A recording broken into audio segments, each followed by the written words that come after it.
As I look at my bedroom wall, I see a tangled collection of medals that hang from dusty hooks. A sea of silver and bronze adorn at the end of ribbons in all colors. A physical representation of a lifetime achievement that would make anyone happy, but not me. It's a reminder that I've never finished first once in my life. I should be content with the numerous times I've finished on the podium, but being as competitive as I am, I won't allow myself to be happy until I have something gold to outshine the rest. I've been running for as long as I can remember. My parents used to call me Speedy Jack, because I was always racing around the house as a kid. When I got to high school, I was always out on the track competing. My bones start to creak, crack, and pop as I move around. Start getting ready for the day. A 36-year-old man past his running prime stares back at me in the foggy bathroom mirror. My competitive days are quickly slipping away. The thought of finally winning something gold is outpacing me. Images of x-rays flood my mind, and the life-altering echo of my physiotherapist explaining to me that my knees are done for, and that I should start slowing down or risk damaging them even further still rings in my ears. My attention is diverted when my phone vibrates and the screen lights up. I see a message from my old friend and running rival, Michael. "Hey, Jack, don't forget about the race this weekend. I can't wait to beat you like always," the text preview reads. I scoff out loud. Of course, I didn't forget. This is my favorite race of the year, the annual Hillsbury Fall Marathon. Nothing like running in the cool autumn breeze past forests filled with yellow and amber leaves. I've been training all year for this race. You could say I've been training my whole life for it. As for Speedy Jack, this will be my last chance to cross that finish line before everyone else, especially Michael. Little did I know, this would be the last race of my life. Roads, rain-drenched from the night before, wind and snake as I drive into Hillsbury town center from home. Excited crowds have amassed to watch the race, and I'm slowed to a snail's pace through the car park looking for a spot despite arriving early. When I find some empty spots down the back, I get out and feel the sting of cold air. My running attire wasn't made to keep me warm, standing still, so I quickly began limbering up as I used the side of my car as leverage to do some stretches.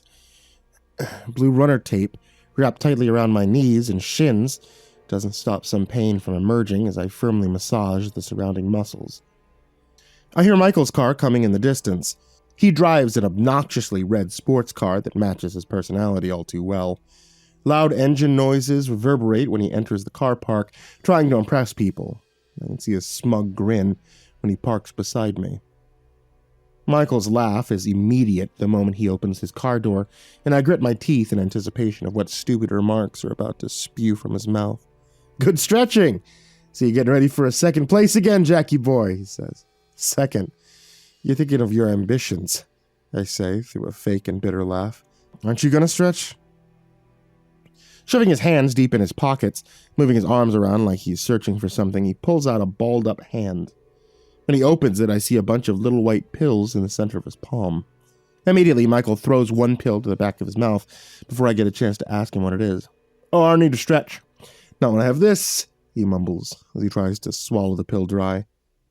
"What is it this time?" I ask. "Oh, you know, bit of this, bit of that. Something to give me an edge. You want one?" Michael offers. This is no shock to me. I've always known that Michael takes things before races to give him an advantage. Anyone else would probably report him, but to me, he's a toxic friend that I put up with because I've run with him for almost a decade, and it's easier to put up with him than come to these things alone. "You know I don't cheat, Michael. I want my win to be real," I say condescendingly. "Real? Come on, Jack. This isn't the Olympics. No one's going to drug test. Would you want to get your first win against me?" "Here, in case you change your mind while you're looking at my back in the race," Michael jokes, as he shoves some of the pills into my left pocket. Red anger flushes my face because despite hating the idea of cheating, I hate the idea of him beating me again even more. I open my mouth to tell him I don't want anything to do with these pills before I'm interrupted by the race announcer over a megaphone, calling for all runners to head to the starting area. "Oh, baby, these are good ones. I can feel it already," Michael says, excitedly as he starts running out of the car park. I almost can't hear him yelling, "Just remember, it's important only to take 1 per hour. Be waiting for you at the finish line," as he starts putting distance between us. Tapping my pocket and feeling the pills at the bottom, I sigh in annoyance and start running in the same direction. But I regret not throwing them out there and then. The starting area is located on the main road of Hillsbury. They've painted a big, bright, colorful square for all of us to stand in, flanked by barricades separating the race from the roaring fans. Looking around, I start to size up the competition. There are many strong-looking athletes, both men and women, maybe 50 in total. Many faces I recognize that I've beaten before, but also many new faces. That doesn't fill me with confidence, but I take a moment to close my eyes and focus on breathing, clearing my mind, and preparing to give it my all. I come back to reality when I hear the countdown begin over an old buzzing megaphone, and my heart begins to beat faster as the announcer holds up the firing gun while everyone assumes their starting positions. I can see Michael in my periphery, lazily just standing there like he has not a care in the world. The gun fires with a thundering crack, and everyone starts moving differently. I take it easy, as this is going to be a long race, but fast enough to overtake a handful of slower runners in front of me. Looking ahead, I can see Michael is a couple of places in front of me. He always starts strong and somehow maintains this momentum the whole race. Is he really that good? Or is it the pills? I think negatively. Distracted by my jealous thoughts, I trip over an unseen part of the road and stumble, trying to regain my balance on the wet asphalt. I fall and I land hard on my knees and hands. Many runners start to pass me as I pick myself up and fight the pain of my newly acquired bleeding scratches.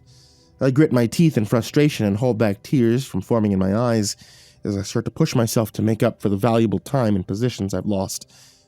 20 minutes passed, and I've reclaimed most of the places I've lost at the expense of my legs. My calves and ankles are starting to burn with the buildup of lactic acid, and I know I need to slow down to maintain my energy, otherwise I'd burn out well before the finish line. Counting the runners in front of me while keeping watch of the road so I don't make another mistake, I see 9 ahead of me. It's hard to not feel discouraged about being in 10th place, but I know there's still plenty of road to go. Michael's in 2nd place, and I can see him turn his head and look back for me. He gives me another one of those smug grins when his eyes find mine, before quickening his pace and overtaking the runner in 1st place. There's no way I'm losing to Michael again. Clouded with outrage, I shove my hand deep into my pocket, desperately searching for pills I hope didn't fall out during my trip. Without a second thought, I pull one out and shove it into my mouth. It takes a lot of effort to keep up with the pack and Michael for the next 5 minutes while I wait for the pills to kick in, but then I start to feel the pain in my legs ease. My ankles feel loose, my heels bounce off the pavement with a spring in my step. My breathing becomes steadier, my heart rate slows. Wow, is this really why Michael has won so many races, I wonder? Guilt starts to set in, but I push it aside with excitement. I feel better now than when I started, so I increase my speed and overtake many of the racers before me. There's just one person between myself and Michael now, and I'm quickly gaining on both of them. The 2nd place runner, dressed in all blue, starts to slow down as they reach for a water bottle on the sideline. We've all been running for a long time now, and everyone's tired and dehydrated. I consider using a few seconds to go for water, but while feeling good, I take the opportunity to pass.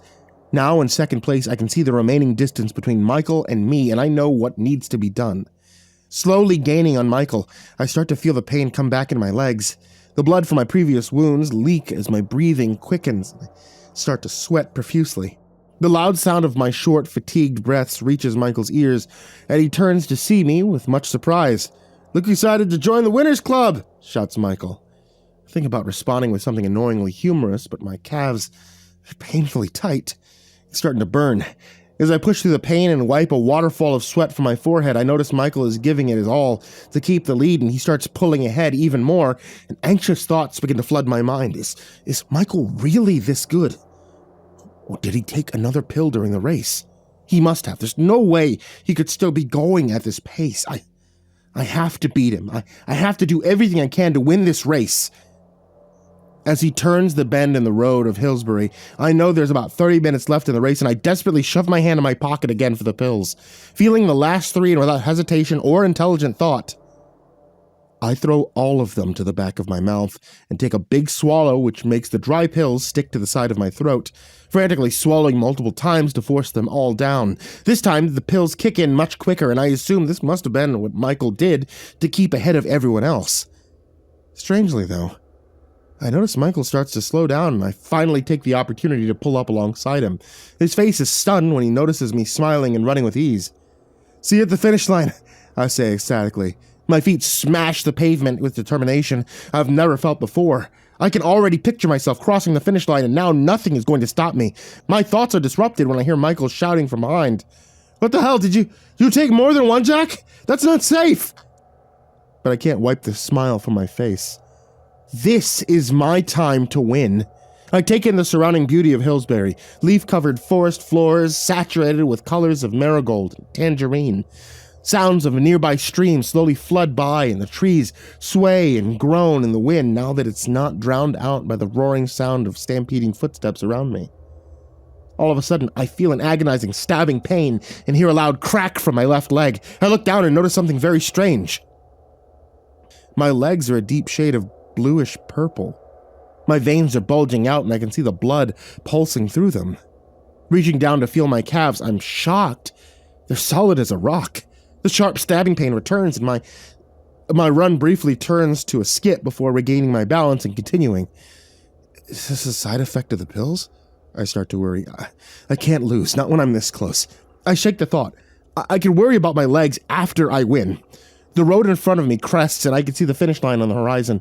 I quickly glance behind me to see Michael far back, but still within passing distance if I falter again. He notices me looking and tries to flag me down with a worried look on his face.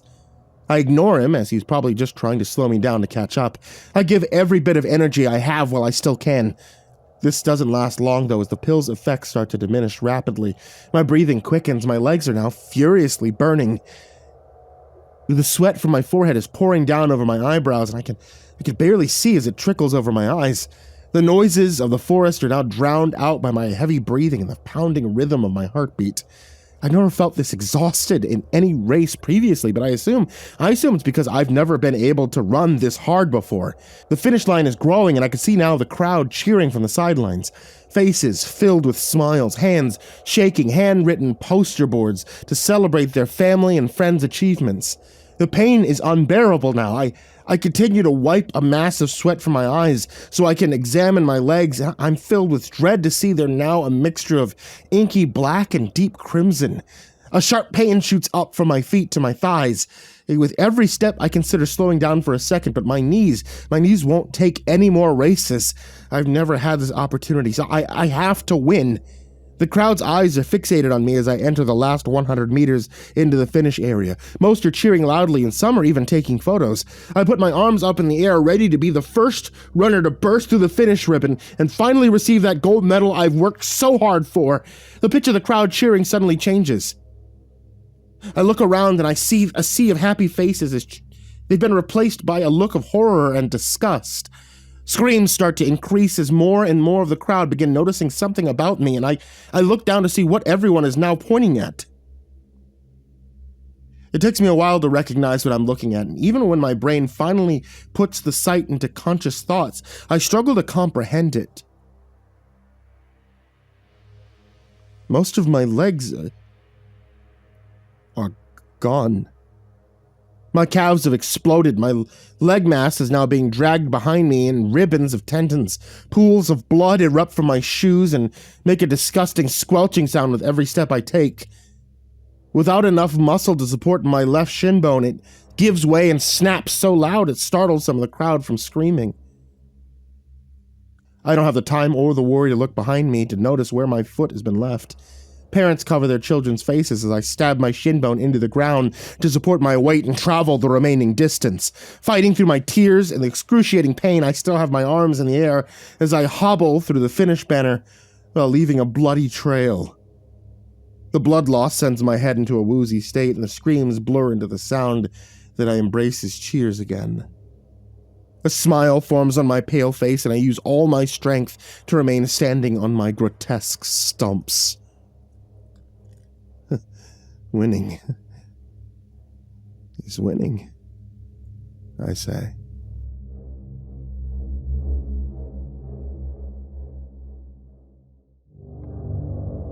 You've probably seen this map too, right? It pops up on Reddit every few months, usually on r/creepy or r/mapporn. It shows two images. One's a map of missing persons, the other is a map of America's subterranean cave system. The overlap, it's practically identical. Caverns match the disappearances almost one for one.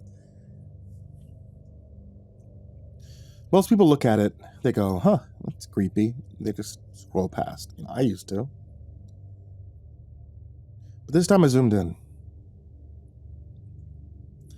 I live in a rural stretch of Kentucky, deep in the foothills. I noticed a dense cluster of red dots right in my county. Sitting directly on top of a minor cave system called the Blackwood Sinkholes.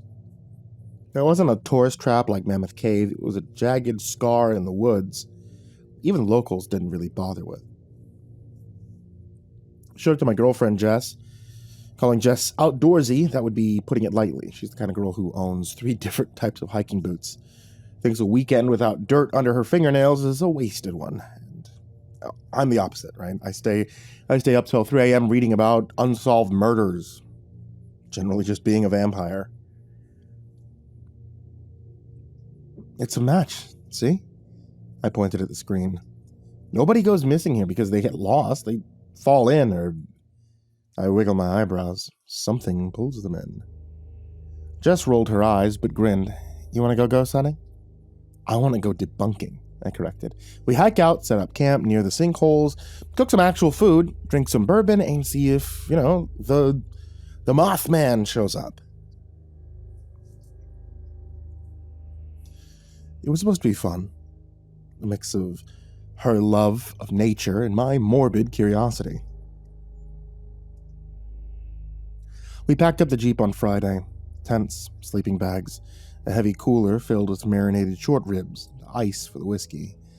The hike to the Blackwood Sinks were only about 3 miles from the nearest logging road, but the terrain was brutal. The trees grew thick and wrong here, the roots twisting over their limestone ground like arthritic fingers. By the time we found the main entrance, I was ready to drop dead. The cave mouth was a horizontal slash on a limestone cliff face, about 10 feet high and 30 feet wide. It looked like a mouth held open in a silent scream. A steady cold breeze flowed out of it, smelling of wet rock and old copper. Creepy, Jess noted, dropping her pack. I can dig it.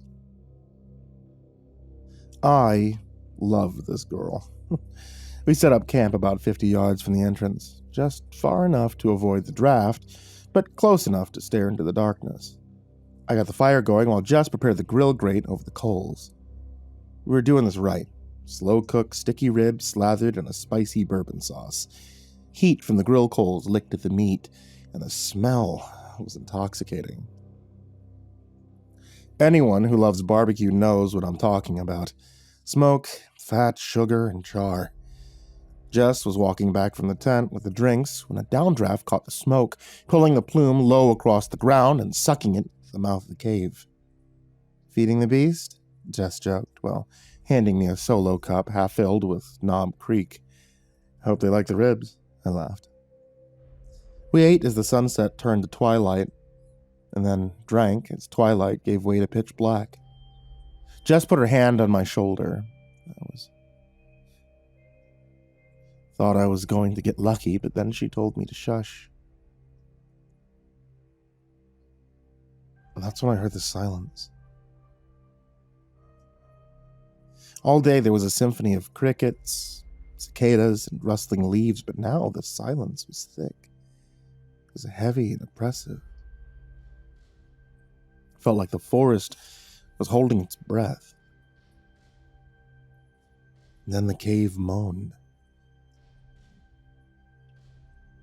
At first, you could probably mistake it for the wind. It was too low, too long of a groan to come from any human lungs. Then Then it got louder, closer. Jess whispered low, "Did you hear that?" It took me everything I had not to tremble. She shone her flashlight towards the cliff. The beam cut through the darkness, but the cave mouth swallowed the light. Probably a coyote or a bear. We should pack the food up tight, I murmured back, more to myself than to her. It didn't sound like a bear. It sounded congested. We started scrambling to clean up. I was tossing the bones into a trash bag when the sound changed. It wasn't moaning now. It was a retching noise, a wet, hacking cough that echoed from deep within the rock. A voice or something trying to be a voice.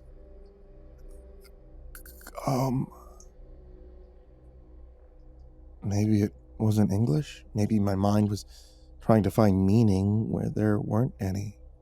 Jess dropped the cooler lid. What the hell was that? I grabbed the hatchet I'd used for firewood. We're leaving. Now. The tent. Leave it. The smell hit us before we saw them.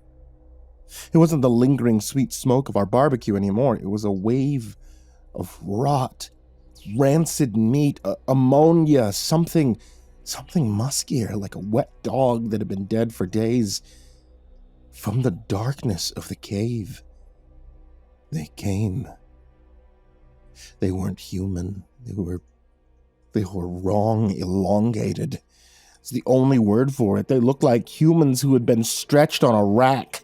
Pale skin pulled tight over bones that had too many joints. Their eyes were milky white, useless and blind. Long, rot-stained teeth, chipped and broken and jagged, stuck out from the low-hanging jaws that were too wide, too loose. And there were 3 of them. 2 of which crawled on the ground, and the third one limped in a jerky motion, all insect-like. They went straight for the grill. One of them grabbed the scorching hot grate with a bare, clawed hand. It didn't even flinch as its skin sizzled. It brought the meat to its face and groaned, licking the grease with a tongue that was too long, too black. "Don't move," I whispered, terrified that the sound of my heartbeat would give us away. The creature let out a chittering sound, dropping the grate. It turned its head. It wasn't looking at us. It was blind. I could tell, but it was looking for us. It tilted its head, sniffing the air like a hungry dog. It was smelling for us. Then it arched its back and it wailed. It was a nails-on-chalkboard, teeth-grinding, bone-chilling screech that shot down my ears and prickled at something in my gut. It opened its too wide mouth and I saw death. "Me," it rasped. I threw the bag of trash at it. It was instinct. The bag hit the screecher in the chest, spilling rib bones and paper towels. The distraction worked for a second. 3 of them fell upon the ribs and garbage in a frenzy. I could hear them snapping the bones with audible crunches. "Run!" I screamed. We sprinted through the dark woods. We tripped over roots, slammed into saplings, tore our clothes on briars. Behind us, the snapping of bones stopped, replaced by high-pitched, ululating shrieks that sounded like something between a coyote and a sobbing child. I could hear them crashing through the brush behind us. They were fast. They were so incredibly fast. We burst into the logging road just as I threw the keys to Jess. We dove into the Jeep. She slammed the locks just as something heavy slammed into the rear window. The glass spider-webbed but held. I looked back as Jess peeled out. Dirt, gravel sprang everywhere. In the red glow of the taillights, I saw them. The tree line was filled with them. Some were standing in the middle of the road, dead still, just watching. There were so many.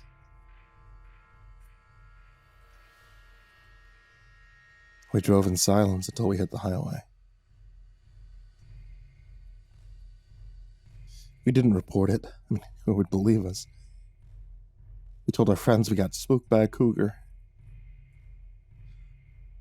But I went back to the map today.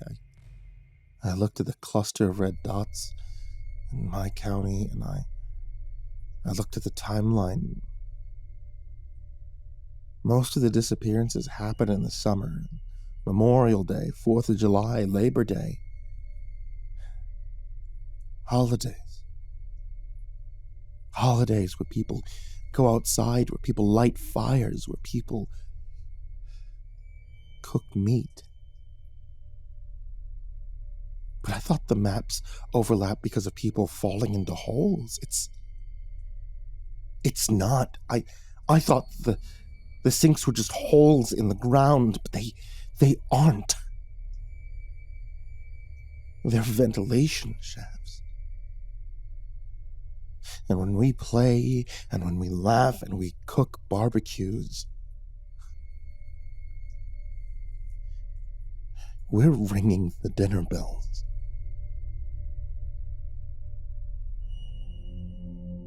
Ever find yourself jobless, angry, and fed up?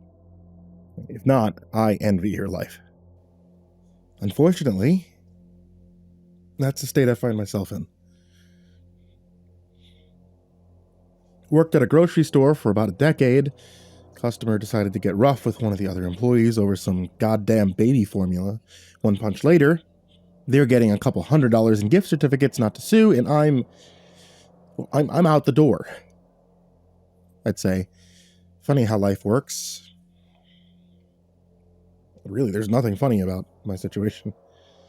So, here I sit, combing through Reddit for some horror to take my mind off my impending financial doom, watching 80s slasher films when that gets old, and rereading my Stephen King collection, of course. I mean, it'd be a good life if I wasn't sneaking ever closer to starvation. One day, though, I get a chat request, right? I accept it. See a phone number. My first thought is that it's from some kind of ARG, so wallowing in shame, worry, and boredom, I give it a call. Thank you for calling Project Insomnia. How may I direct your call? An upbeat female voice says. Got sent this number on Reddit, so I'm wondering what everything's about, I reply. Good for you. I'll connect your call, the voice replies. After a few minutes of hold music, that's exactly as you'd expect, someone answers. Nathan, glad you decided to call. I've heard you're looking for employment and enjoy horror, am I correct? The professional-sounding man says. I'm a little weirded out. I'm not the type to use my name online much. Of course, that isn't my name, but a stand-in. I'm sure you all know that. And I certainly haven't been posting about my financial state. Till this, anyway. But people who run ARGs can get really into the weeds, so I don't really think of it too much. Right on both accounts. Why? I reply. We have an opportunity for you. 2 weeks of your time, using your skills, $20K, the voice says simply. God, I could use that money in real life, but hey, guess as well keep my mind off things while I wait for some answers on resumes, so sign me up, I answer. Nathan, I think you're misunderstanding. We're not running any kind of game. I'm offering you money for your time. The voice sounds mildly annoyed. Really? Huh. Well, I'll bite. What's the catch? Is this some kind of MLM, pyramid scheme? What's going on? I ask. Details can be given in person. I'll send you a location. We can meet and see if you feel the job is a good fit. I'd request you bring a suitcase in case you feel like taking us up on our offer. There are many other people who have been chosen, and time is a factor, the voice explains. I get some mild BS vibes from his statements, but it's not like I have a full schedule. A couple days later, I find myself in a small diner a couple of towns over, sitting with a man in a plain black suit.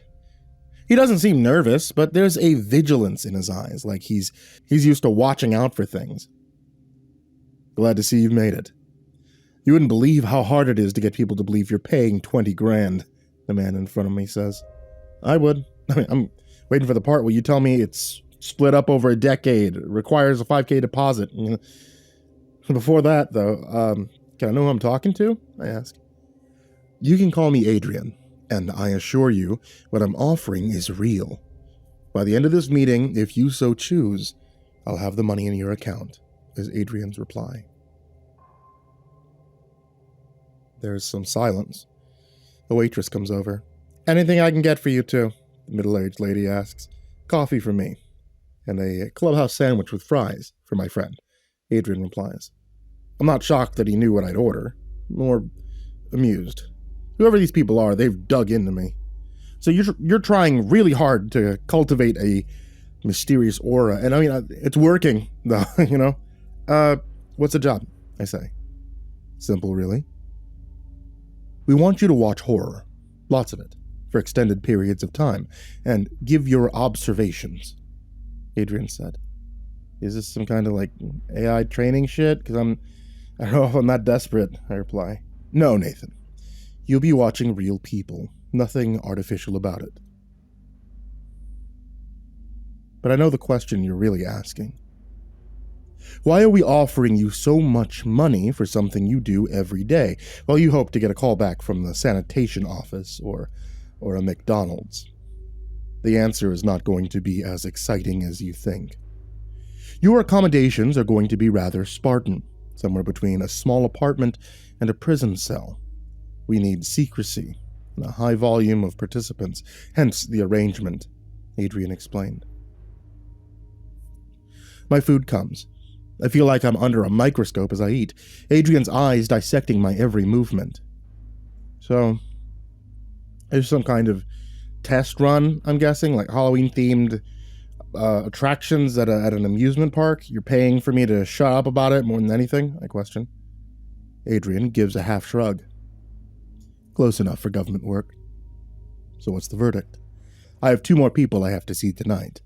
Adrian offers, sliding over a small stack of papers and a pen. I read through the contract, smirking a little. This is some McCamey Manor stuff here, Adi. Like, this part about consenting to methods of encouragement that may lead to physical harm. You can't sign away your rights against assault, so clearly you guys aren't going to be knocking anyone's teeth out. Adrian smiles.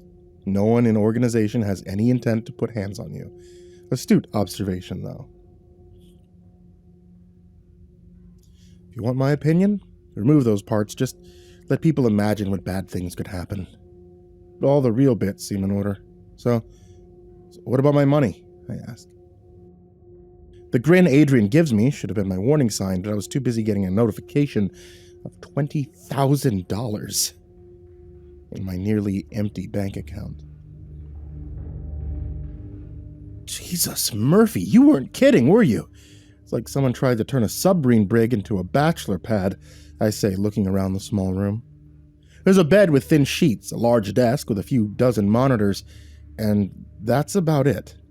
Enough room to maybe do some push-ups, but nothing more. One thing I noticed right off the bat is how the monitors were constructed. Thick, textured plastic leads to the wall, locking each one of them in place. They're hardwired into the electrical system, the plugs being reinforced and grounded behind the wall. There's a small vent in the ceiling doing its damnedest to minimize the musty odor of the place. The toilet is what I expect, stainless steel and industrial, but at least it's clean. The door gives me pause, thick steel and with a slot in the middle. If the project takes off, maybe we'll look into making the workspace more comfortable, Adrian offers. Not like you could make it any less so. But hey, $20K makes it seem a lot bigger than it is, am I right? I replied. Meals are served 3 times a day. We've not found any dietary restrictions in our research on you, but if you have any, feel free to let us know. You may keep your cellular device, but usage in most cases will be seen as contrary to the rules outlined in the contract. Once daily, you will be expected to give a report on what you're seeing on the monitors. Attention to detail is key, Adrian explains. Okay, so this is kind of like a night trap meets escape room situation, I say, sitting down in a small computer chair, looking at the bank of various monitors. There's that attention to detail we're looking for. Watch the monitors, Nathan, Adrian says, closing the steel door. Want to know what I'm feeling? Joy. Yeah, everything is grimy and eerie as hell, but it's supposed to be. I'm alpha testing something or other, an immersive horror game maybe. I light up a cigarette, and I immediately notice 2 things. The first is that all the monitors are showing 3 different places, about a half dozen scenes apiece, give or take. Second's just how varied these screens are. Some are crystal clear, some are antiques, but all are behind a layer of almost imperceptible bulletproof glass. How do I know it's bulletproof glass? I don't, but it's clear, can't scratch it, can't leave a scorch mark on it. Most of the monitors are dull. Fast food place, gas station, inside of a house. After a while, though, someone comes home. Nice-looking lady, early 30s or so, smartly dressed, coming home late at night. I've been watching paint dry for hours. I'm instantly drawn to anything resembling action. The hell am I doing here, I say, frustrated as I watch her through an impeccable screen. The house is dark. Her kitchen lights obscure the background. Shadows play like feral cats in her McMansion. I yawn, wondering when dinner is, or for that matter, what time it is. Then I see it on one of the older monitors. It could just be glitches from the ancient tech, but I swear it's a pair of eyes. It's subtle. Well done. It makes the hair on the back of my neck stand up, but as quickly as they appear, they're gone. The woman turns, looking to where the apparition once was. She does her fridge door. As she does, her fridge door closes, whether its own accord or something else, that's unclear. Nice, I say, complimenting the scare. Peter or no, my heart's racing. Boring hours fly by like water in a dangerous lake. I'm brought something they assure me is dinner. Meatloaf, heavy on the loaf, nearly green beans, and cornbread I debate on keeping to whittle. At least the coffee's decent, given to me in a 2-liter carafe. I look away when the woman starts changing. I'm starting to think this was a live improv, and meeting someone after I've seen them naked seems gross. One lamp on a desk lights her as she places modest jewelry in expensive cases. There's a noise, a keening wail, and the woman turns around, seeing nothing. We're in the same boat. That is, until I look at a smaller black and white monitor. Standing in front of the woman is a rotten, lanky specter, torn asunder and enraged. "Right in front of you!" I scream.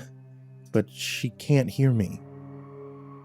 The objects in the room rattle. It's enough to scare the wits back into the woman. She bolts to her bedroom door. The thing, that mournful thing, grabs her by the arms. The sleeve of the woman's housecoat crumbles. The flesh beneath it begins to wither. She tries to pull free, but the grip of the specter is immovable. She hammers down a hand, and somehow after 3 frantic blows, the spirit lets go, growling in rage. The woman gets distance between herself and the ghost, but the undead doesn't bother to move. Small furniture flies like it's been caught in a tornado. Windows rattle and fracture, sending broken glass in waves onto the carpet. The woman takes a wrong step, lacerating her foot, and she holds onto a banister for support. The ghost laughs. The woman rises as if she's being picked up by one leg. She screams now, begging. Blood pours from her torn foot into her eyes. The spirit dangles her in midair.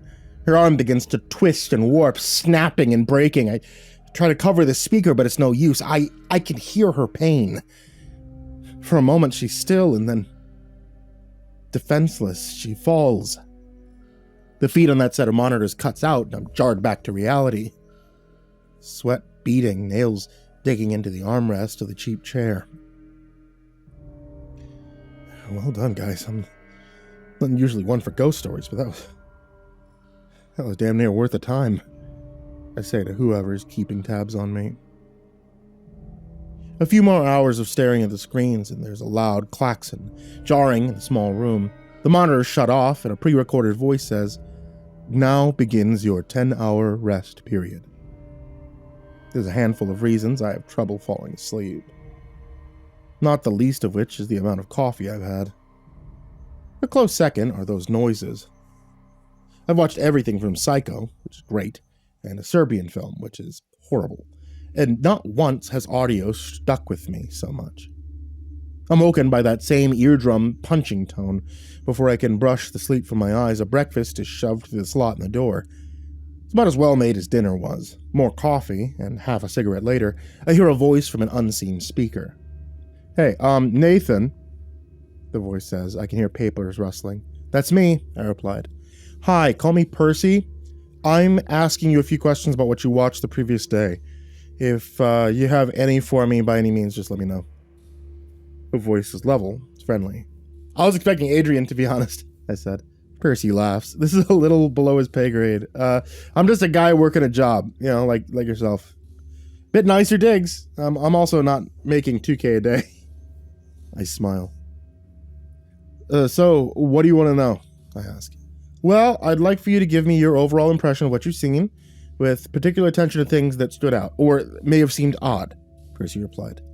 The format's neat. You think you get obnoxious, but those actors you hired, those effects, they make it worthwhile. I cut down a little on the dead air, though. The ghosts were scary, especially the wounding around the face. Usually, unique is probably the right word. Second effect blew me away. One thing, though. Why did the ghost let go when the lady hit her? Didn't make any sense. Maybe if she hit it with, I don't know, like a Bible or something. But as is, I don't know, kind of killed the vibe. Seemed a little lazy, or I guess silly, I explained. Good catch, Nate. I'll have the higher-ups have a look into that. Not a bad way to earn a few grand, huh? Percy replied. It'd be better if I wasn't hanging around with the ghosts of my own farts. That vent isn't doing a damn thing, I joke.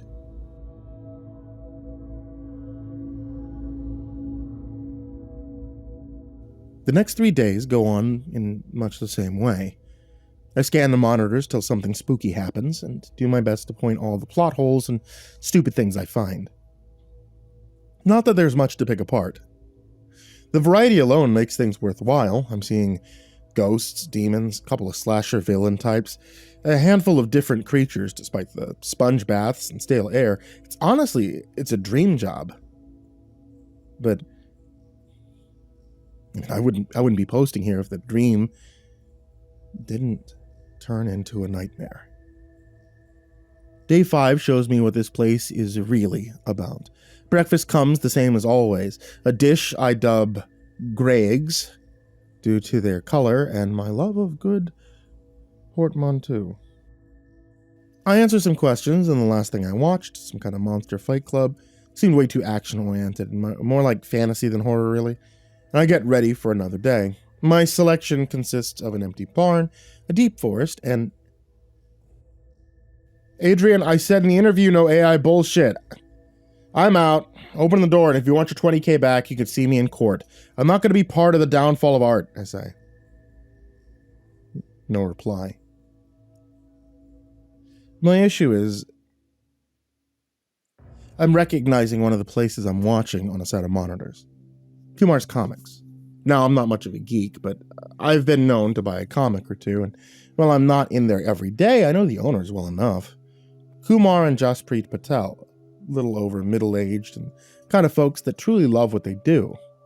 There's no way other than some kind of generative special effects that I'm watching them. Guys, I'm serious, I say. I try to sound enraged, but I hear the anxiety in my voice. It's 20K, I whisper to myself, justifying the tossing of my artistic morals to the wind. The more I watch, the more people I know I see. The more I'm actually impressed. I ain't saying anything good about AI, but if I didn't know better, I'd swear I was actually watching cameras hidden in the shop. The longer I watch, the more I think that this can't just be some kind of special effect. I try to shake the thought, but as the hours slowly tick by, it's all I can think about. But what can I do? How could I prove things one way or another? My hand starts to move towards my phone. Plan forming. The second I grab it, a loudspeaker, distorted voice hits me with like a slap in the face. Nathan, do you know much about firing squads? Adrian said, his voice calm. No, why? I stuttered. In any firing squad, one man is given a rifle loaded with a blank. None of them know who. The reason why is that certain actions carry a weight, one that's too heavy to carry for most, no matter how noble the intention. It leaves that sliver of doubt that maybe you didn't really do anything. It's how most members of a firing squad sleep at night. If you make that phone call, it's only going to make things harder for you. Cling to that doubt. Cling to it like a life raft, Adrian explains. What are you saying? I asked, panicked. As little as possible. For your sake. And I have to remind you, using your device to communicate is against the rules of your contract and will be dealt with, Adrian threatens. I feel like I'm on the edge of a cliff. On one hand, I know this is all just some game, spooking me out of this joint. On the other, a lot of things aren't adding up. I dial the number, I hear the ring echo through the monitors. My heart drops, I feel sick to my stomach. My phone disconnects when I look down. I don't even see the 4 emergency calls only prompt, just a string of strange, illegible characters. I hear Adrian sigh, then the speaker cuts out. A few seconds later, the industrial toilet sink combination starts spewing water. It goes on for minutes, soaking everything in the room and leaving about 3 inches of standing water. I'm shivering and scared, and I understand how truly fucked I am. Watch the monitors, Nathan. You may not understand, but you're helping to save life as we know it, Adrian demands. What else can I do? The day slowly trickles by. Every customer, every shadow makes my heart stop. Around 11 p.m., Kumar and Jasprit begin to close down the shop. I think maybe they're safe. Just another of the feeds where nothing happens. No one likes being proven wrong, myself included. The door wasn't locked. A short, stocky man in a dragging raincoat and beat-up fedora walks in. Sorry, buddy, store's closed. Open up bright and early tomorrow, though, Kumar says. The man ignores him. The stranger, faded plaid coat, catches on a set of action figures, knocking them over. Sir, show a little more care, please, Jasprit says, nicer than necessary. The stranger laughs mockingly. I catch an angle of his face. Pale, rotund, full of small lesions. Look almost like burns. But as he grins, I see it. Each of his teeth are small clusters of wires. Get out. Come on, fucking run! I scream at the screen. But of course they can't hear me. I know what this guy is, or at the very least what he's capable of. I can't just sit here. What choice do I have? Yesterday I probably have said he's the worst thing I've ever seen. He's not really scary. His gimmick seems tacky. The thought makes me sick to my stomach. The callousness I viewed people's trauma with. I vomit. The noise it makes in the standing water makes me retch a second time. Okay, Dick Tracy, it's time to get out of my store before I call the cops. You have 10 seconds, Kumar says in a commanding tone. The stranger snickers again, then turns to Kumar and his wife. I don't speak Hindi, but the squat man does. What he says shocks Kumar enough to pick up the phone and dial 911. But of course there's no dial tone. The lights flicker, then dim, then go out completely. Kumar and Jasprit use their phones as the light, trying to find their way to the door. They reach it, but it doesn't budge. Kumar begins to rattle the door. There's an electric arcing sound, then above them is a twisted grin made of arcing wire. I don't catch much of the violence. By the time the stranger sinks his teeth into Kumar, they both drop their phones. The feed cuts out. I feel lightheaded, like nothing is real. But it is. All of it. I just watched people I know get killed by a C-list urban legend.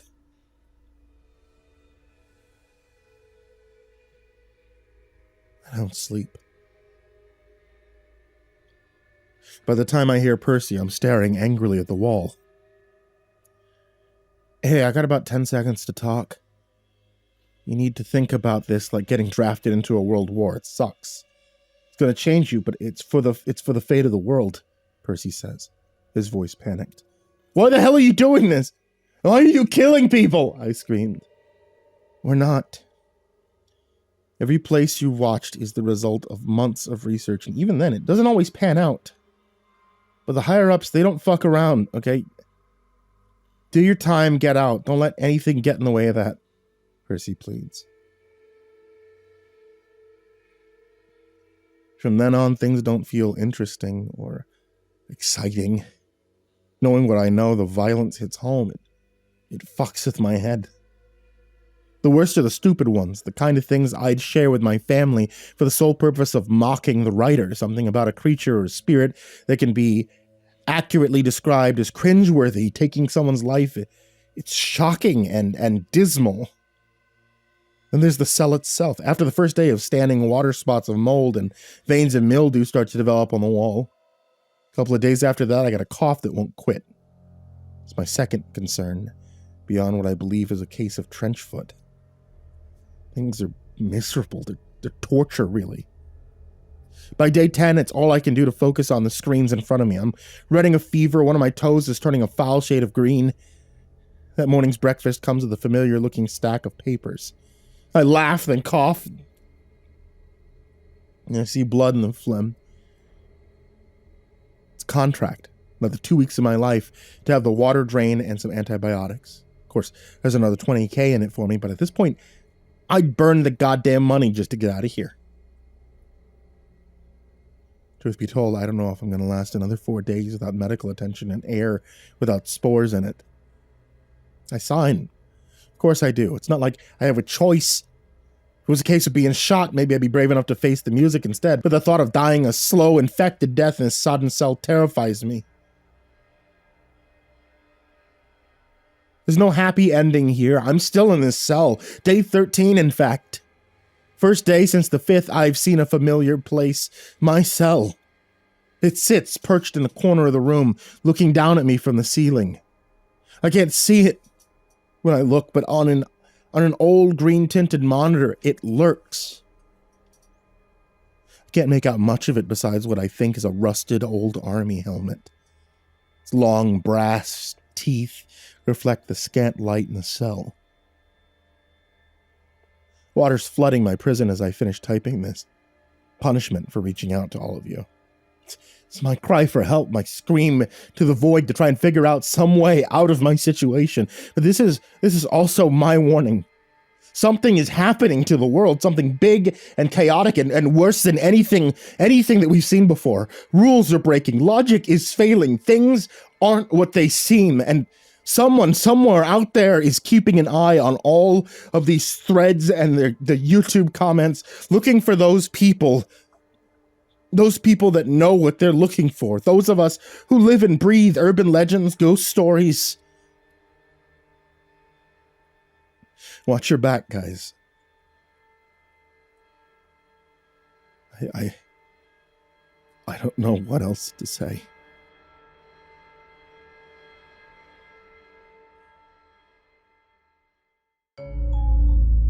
Don't think I'd be doing this again, but here we are. How about we get a few things out of the way off the bat, though? How am I doing? Fucking awful. What more do you want me to say? I'm not scared, I'm in pain, and every so often when I get a few moments to myself, I get paranoid. So why am I risking another night in the pneumonia penthouse by posting? See, I'm not. Adrian and his people watched the activity on my first post, saw how many people were interested in this hideous endeavor, figured it was an effective way to find a few more volunteers. I'd like to think this is the point where people stop reading. They pretend they never saw my rantings, but that won't happen. I'm not trying to sneak this out under the cover of darkness. I'm being made to write it. One more glimpse into a reality few will believe, fewer will experience. The thing in my cell, what is it? What does it do? I'm telling you the same thing I told Percy the next morning. The hell if I know. I've yet to see my cell or anywhere I recognize on the monitors again. For the past couple of days, so I don't know. It's like I can feel it. Just watching. Waiting for something. Something I'm too stupid to see. I look down on my foot, stifling a bit of rage. I think about how they acted as if they were rewarding me by letting someone with a medical degree cut the dead pieces from it. I've never been much for camping, survivalist crap. In the few days since we've talked, I've made a lot of bad decisions. You learn quick, when your life is on the line and there's no shortage of information online. I'm improving. Even if I'm a day late and $1 short. 3 weeks left. I know you're screaming at me, wondering how I could be so stupid, but this place is designed to make you screw up. Need help, then sell a little bit of your soul to get it. I want to talk to Adrian, I told Percy after giving him my morning report. It's not like I have him on speed dial, Nate, Percy responded. I heard him walk in about 2 minutes ago. You guys are fucking with my head enough. I'd jump at a pin dropping in Canada, I said dryly. And that's no lie. In all the movies and stories, main characters get turned into some kind of badass after wading through supernatural shit, and I can't say that that's my experience. What can I do for you, Nathan? Adrian asked. I want to know more about what's going on here. What was it you said before, Percy? Think of it like I was drafted into a war. So tell me who the fuck the enemy is. What it wants. Anything that'll make this feel less like helping you sick bastards make snuff films. I pleaded. Nathan, I couldn't give you the big picture if I wanted to. Each project is a gear in a machine built to save a civilization, Adrian replied smugly. Safe. Who the hell's being saved? All I see is people getting torn apart. He spit. How do you kill a werewolf, Nathan? Adrian asked. I don't know. Silver? I said dismissively. Good. How about a vampire? Adrian continued. Stake through the heart, fire, daylight, cross, I replied. I could probably name a dozen other legends. And you could name a dozen other ways to kill them. Am I right? Adrian leads. Sure, what are you getting at? I demanded. How would you have saved your friends? Let's say you have nearly infinite manpower and resources. What would you have done? There was an air of anger in Adrian's tone. I mean, you're military, right? Some form of government branch, send in the worst you have, I answered. The second I stopped talking, Adrian said, They're dead. So are your friends. Now, this thing is spooked, and instead of picking off a few people here and there, it's leaving a trail of dead and wounded to slow you down. What now? Contain it, I said curtly. With what? Cement? Steel? The bones of orphans? How do you go about doing that without attracting the attention of an entire city? Do you know what it calls itself? Wire jaw. Some 4th grade wordplay. That scares the hell out of me. And do you want to know why? It's stupid. It's crude. It doesn't follow any kind of logic, and there are hundreds of them. More every day. Something has changed.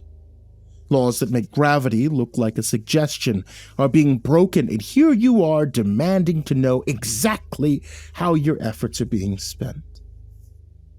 Do you know what hubris is, Nathan? Adrian growled. If I didn't, it'd take you an hour to explain it, and I still wouldn't have a clue. Nathan, I've devoted an inordinate amount of time on you. Please make it worthwhile. For all our sakes.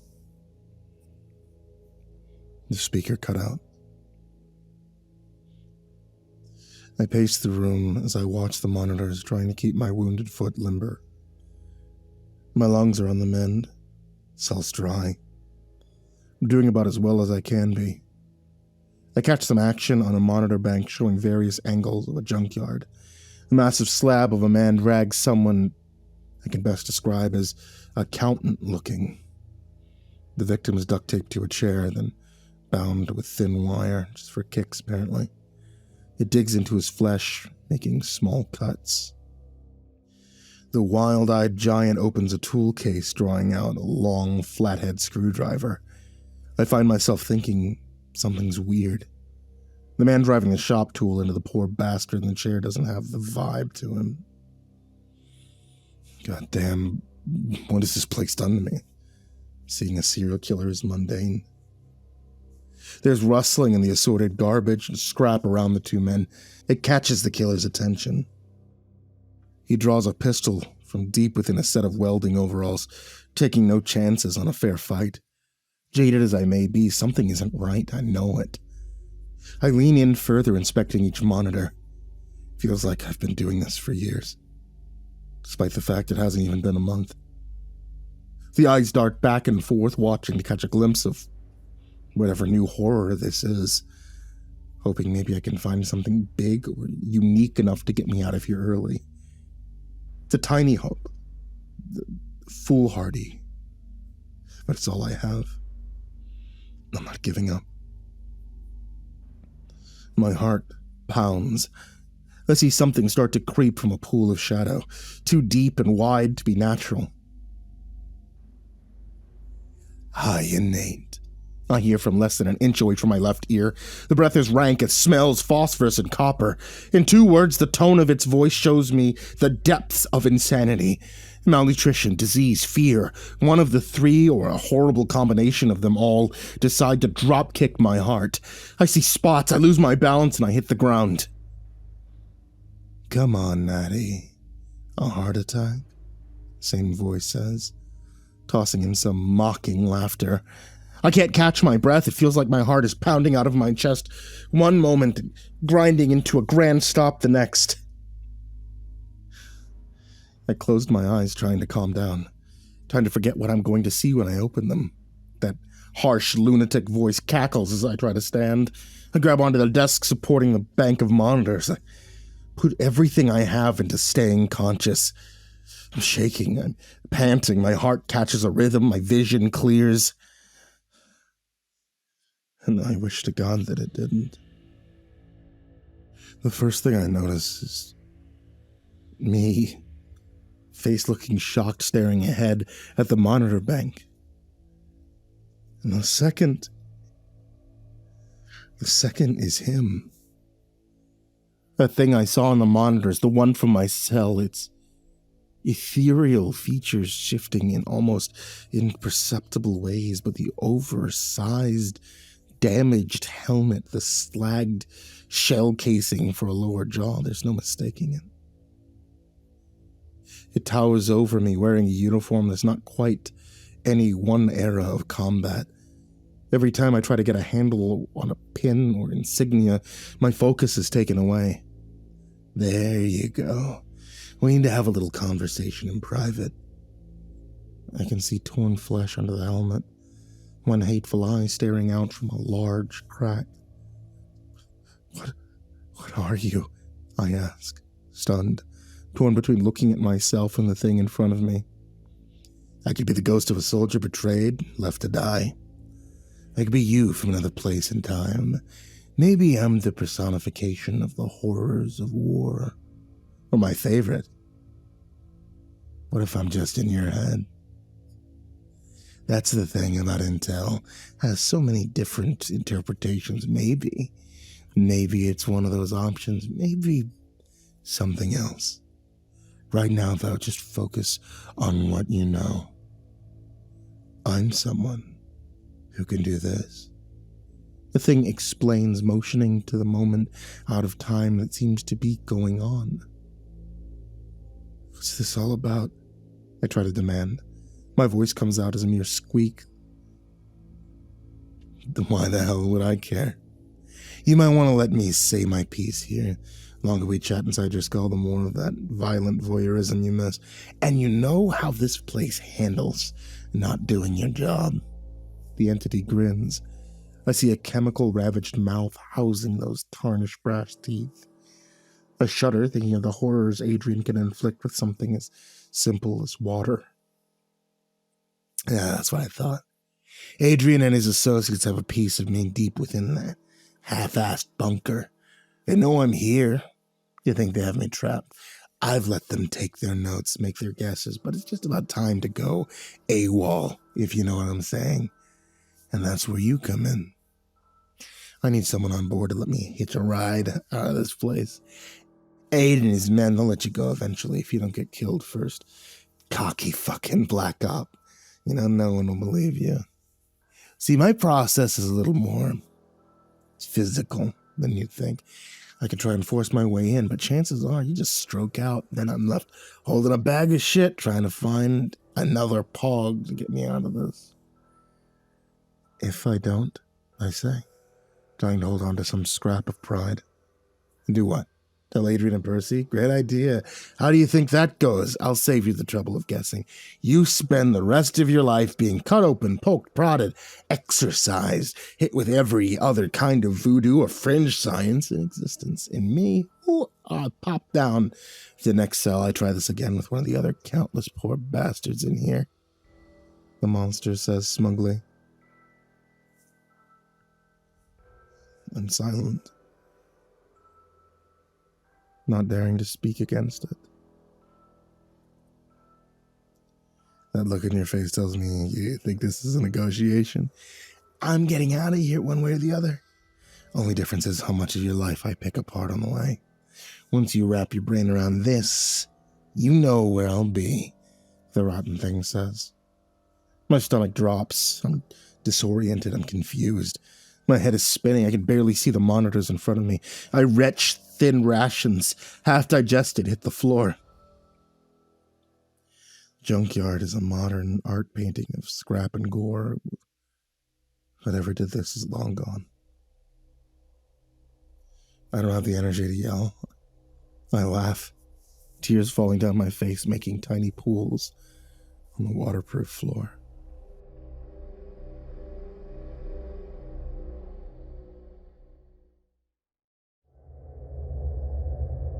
What do you mean you don't remember? Percy says, panicked. Those words in that order, that's why I chose them, I repeated petulantly.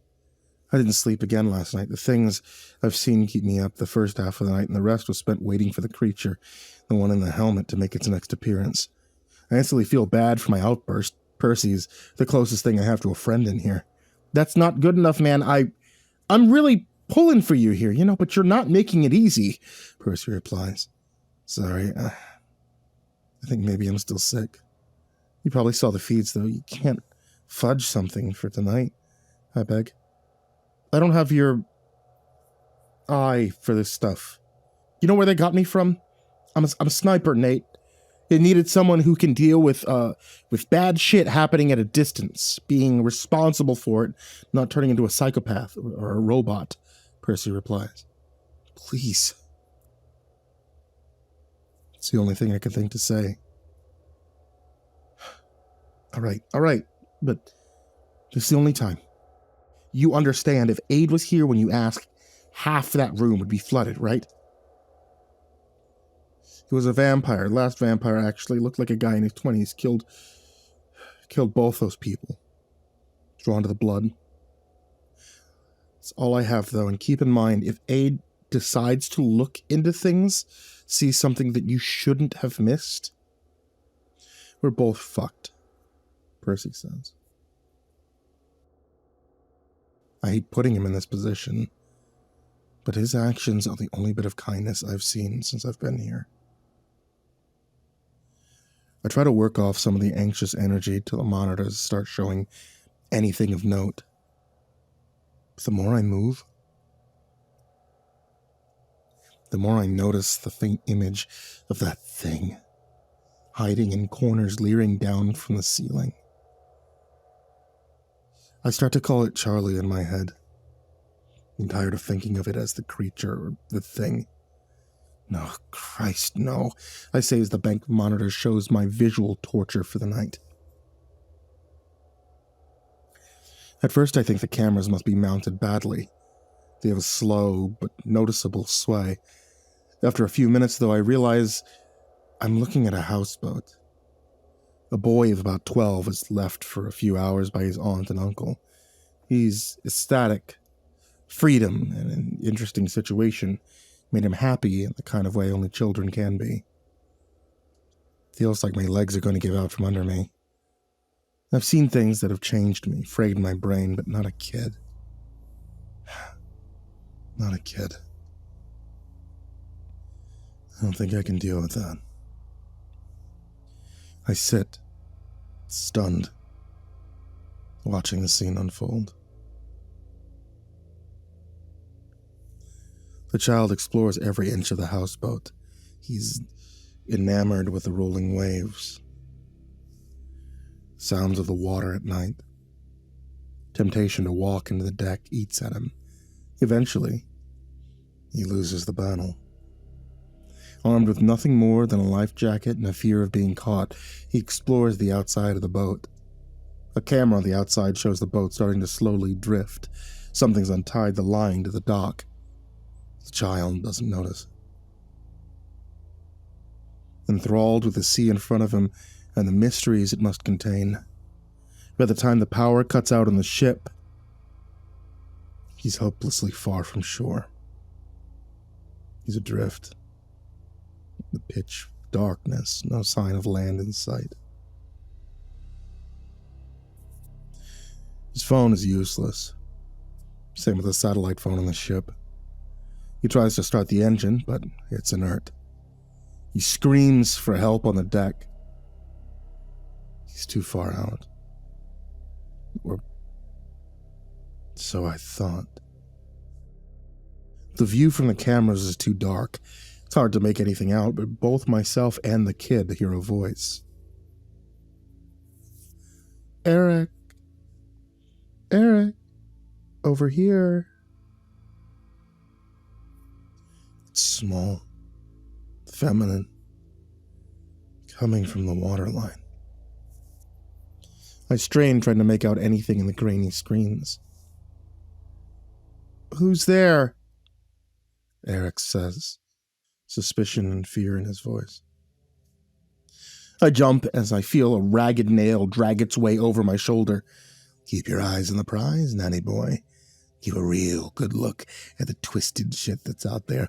All the tumors growing on God's corpse, Charlie says. I try unsuccessfully to ignore him. Shut up, I dare to say. Language, Nate, language. Who do you think's coming out with a kid, huh?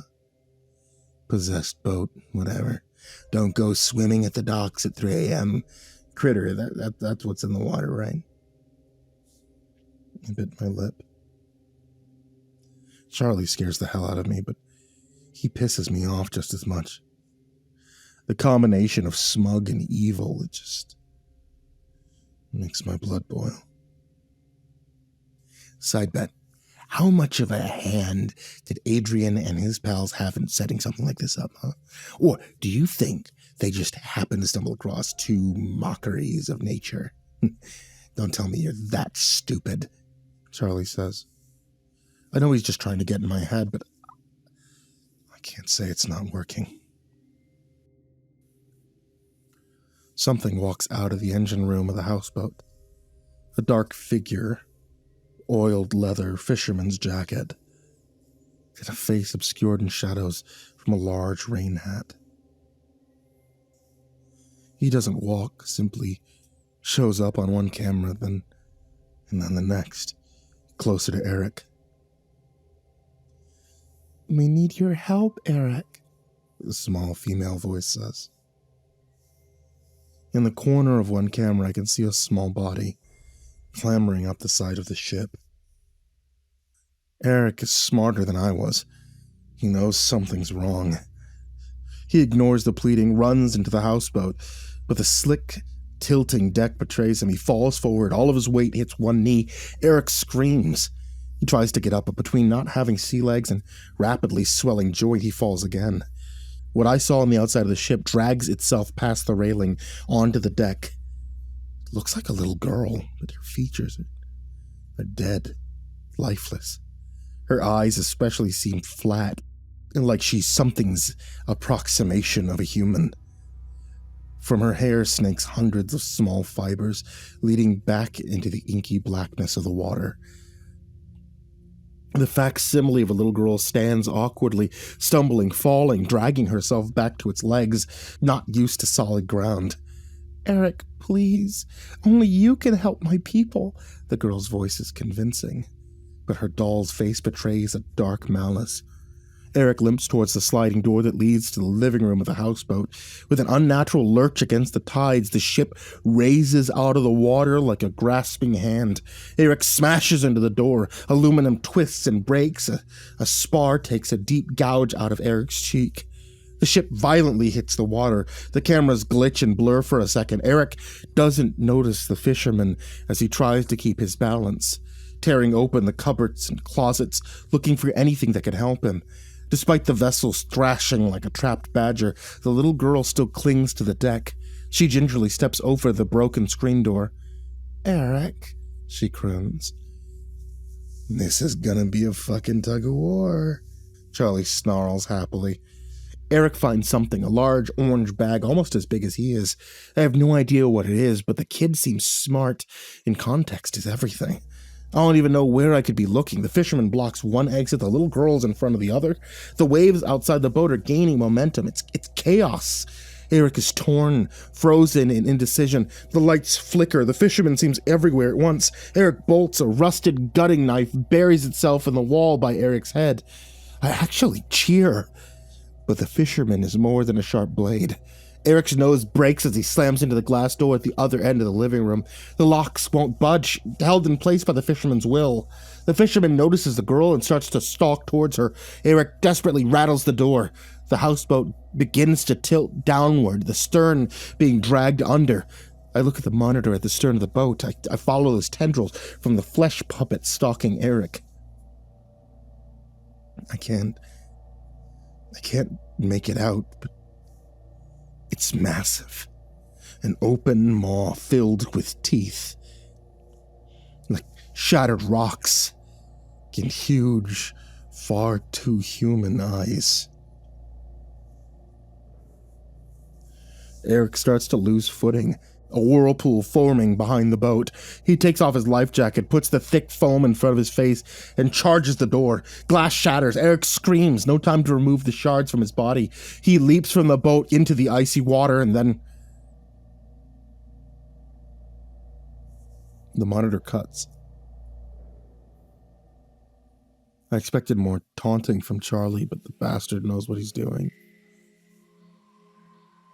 Leaves me alone with nothing more than my thoughts and a sad brick of Salisbury steak. And just as I start to drift off into a nightmare-strewn sleep, he begins to whisper. "You know, it's impossible to escape me, Nathan. It's impossible to fight me." And that doesn't stop until the klaxon screams for my morning report.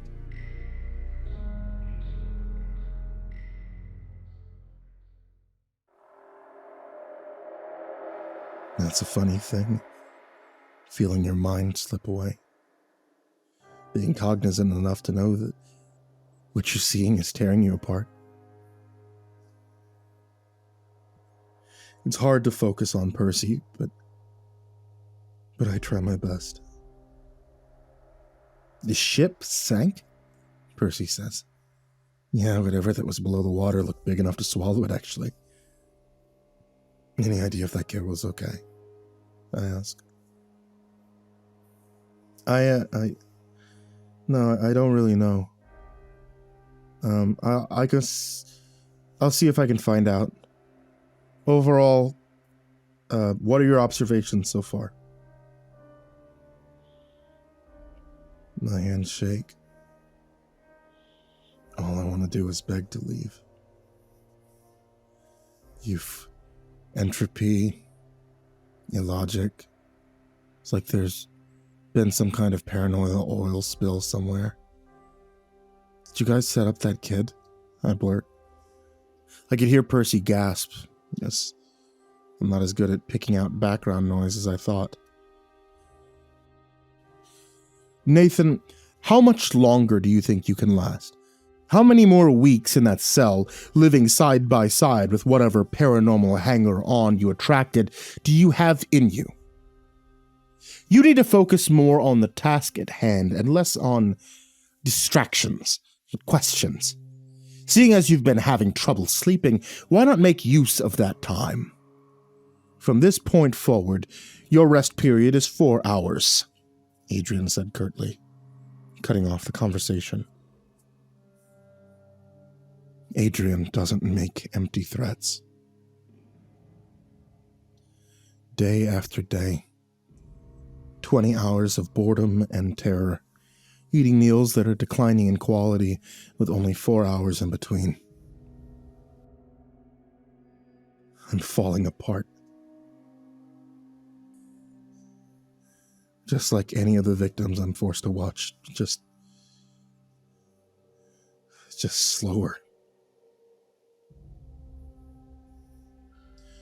Sleep heals the body, refreshes the brain. Every minor scrape and bruise I get festers and spreads. My mood is erratic. And the entire time, Charlie is there to remind me of what I'm doing, of what he wants to do, of all the esoteric horrors Adrian and his people are probably unleashing. One night, I laugh. And then I pass out. It's a fleeting thought, but for a few minutes, it takes over my mind. The absurdity of it. The kismet, I'm sure a lot of you can relate. It reminds me of my first experience with horror. Starting off loving it, but afraid. Wondering what's real, what's not. Not knowing if what I was seeing could or couldn't leave the safety of the screen. Then becoming jaded. Used to the carnage. Maybe that's why I was picked. By the time I'm 2 days away from getting out, I'm at least 10 pounds underweight. I don't know if it's the food getting worse in my stomach, but I simply can't eat. 7 days without sleep will kill a person, so I know I must be passing out here and there, but I'll be damned if I could tell you when. And after I asked about the kid being set up, Percy's replaced. The new guy won't give me his name.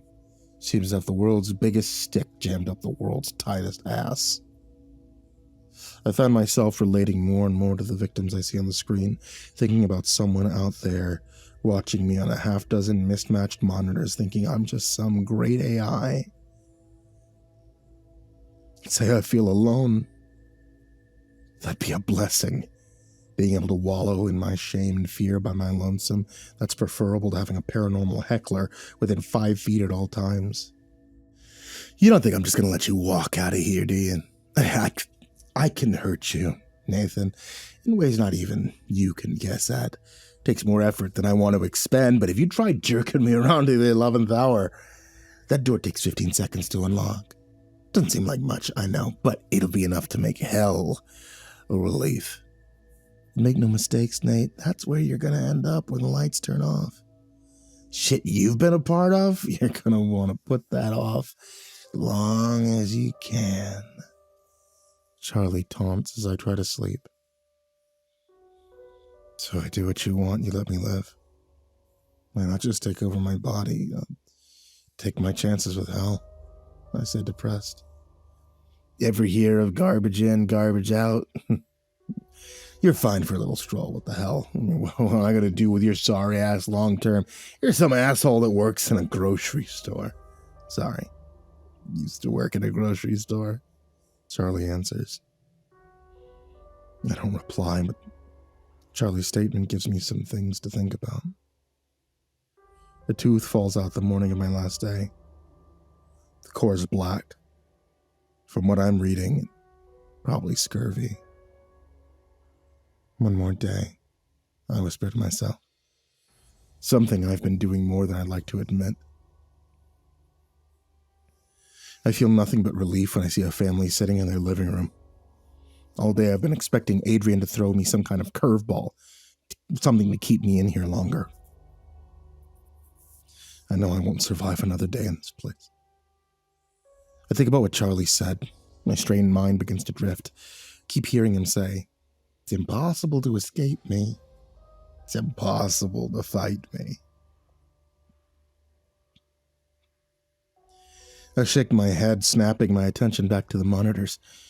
I scratch my arm nervously, another bad habit caused by the lack of brain chemistry. Patch the sides of a playing card is torn and raw. For a while, the family's doing normal family things, just enjoying each other's company. It fills me with fear and dread. My world no longer as wholesome or good. Those are bait for the things that go bump in the night. And then someone enters this nice bungalow-style home. At first, I think he must be one of Adrian's guys, but as I look, that isn't quite right. He's tall, 6.5 feet at least, and what he's wearing, parody of Adrian's G-Man look. His suit is ill-fitting, both too tight, too loose in spots. The colors, especially an off-yellow handkerchief clash. His face is mostly hidden behind a massive set of aviators, even though the room is softly lit. The family doesn't seem to react. I know they'd notice it, but not one turns towards the spectacle of a person. There's a little bit of something I want to call hope brewing in the back of my mind. Whoever, whatever this guy is, he clearly knows about Adrian. It's like he's trying to call them out. The man saunters in, rapidly scanning the room in a mockery of a special agent style. He's putting on an act. As the man starts to talk, the audio cuts out. Not since the start of this thing have they felt the need to stop me from hearing anything. The lanky man pulls something out of a shelf of DVDs and starts inspecting the wall. The way he makes eye contact with a camera from a distance tells me he knows exactly where it is. Pulls it out of the drywall, thus falling on a middle-aged woman who still doesn't move a muscle.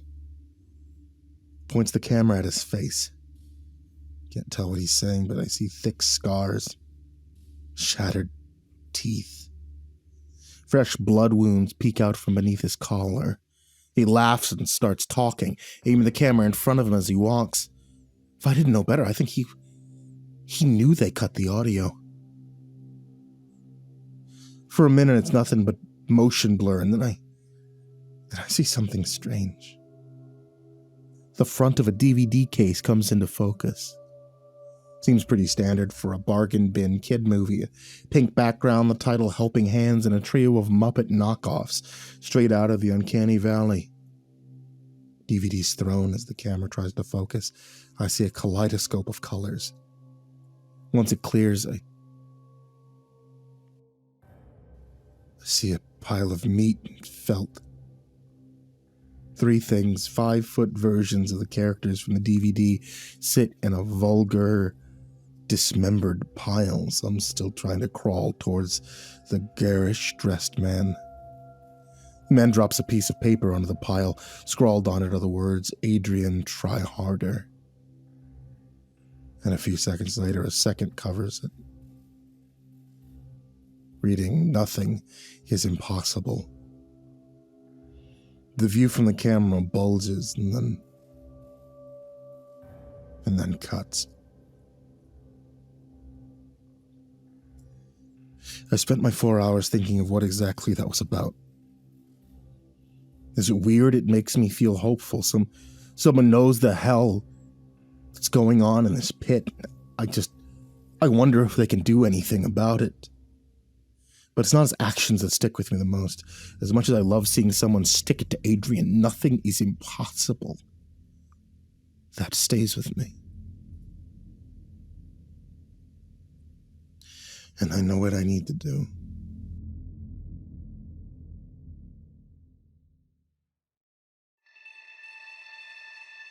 I'm only talking to Percy. You know what you need to do, I say to the nameless man that's been typing my reports. Nathan, your performance has been more than adequate. You've been well compensated, and this is your last hour of service. Why do you want to make things difficult? Adrian asked. Percy, I repeat. The hole where my molar was throbs as I speak. There's enough silence, I think I've just gotten myself killed. But eventually, Adrian comes back on. He can be here in 20 minutes. That time will be added to your service. Let's go. I've had enough of this place, I think. I'm not lying, but I'm not being honest either. You're gonna feel a little pinch, Charlie says sadistically in my mind. Feels like a wire brush is being jammed into my skull. I'd scream, but I can't. I have no outlet as the pain floods through me. As one of my eyes starts to blur, then goes dark. Useless. I could feel him. Not some vague metaphorical sense, but in the same way you could feel the tiniest splinter. I wipe blood from my nose. I feel the vile intellect prodding my mind. Nate, you made it, man! Kind of ballsy for you to go making requests, though, Percy says. I take a deep breath. That thing inside me senses something's wrong. It tries to stop me from speaking, but it's not deep enough yet. That thing is inside my head. It made me an offer, a threat, really, to sneak it out of here. I don't know what kinds of horrible things you guys are doing, but I'm not going to be the guy who sells out humanity for a promise from some demon, I say. I hear Charlie screaming in my brain. He lashes out, tries to take control, succeeds in getting me to knock out a few more teeth on the desk, but I press on. I have nothing to lose. I've seen the impossible dozens of times. I've seen the damage chaos and brute force can cause. Something like Charlie, something cunning, something with a plan. I can't even imagine the brutality he's capable of. The one thing he wouldn't shut up about was how useless it'd be to tell you guys. It made it pretty obvious that's what I need to do. I say, my tone resigned. Get someone down there, right now! I hear Percy screaming. Adrian backs up the statement. I grin a crooked smile as I place my phone on the desk. Trembling, twitching fingers, barely able to finish the task. I wanted to talk to you all at the end. I wasn't alone through all of this. You were here with me. And last time I ended up telling you that this was a warning. My way of trying to help everyone out there. I stand by that, but now I don't know what it's a warning for. I'm gonna hope a few of you are smarter than I am. Maybe some of you can figure out who's wearing the white hat and all this. Door's open now, just like Charlie said. Took about 15 seconds. That bastard's trapped in the crumbling ruins of my brain. Nothing he can do to me will be any worse than this place. Maybe someone like him can avoid hell. But maybe I can be hell. I'll miss you all. Nate.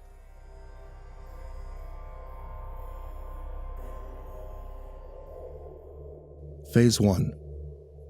The arrival. The photograph arrived without explanation. It showed some kind of mass, dark gray and pulsing. It was hovering far above the North Atlantic. It resembled a cyclone, but there was no eye of the storm, no rotation. Just layers, like folds of gauze, stacked and suspended. The sky around it was eerily clear. And that was the first impossibility. Dr. Myreed Finn saw the image at 6:32 a.m. It was forwarded to her personal account from an encrypted ministry.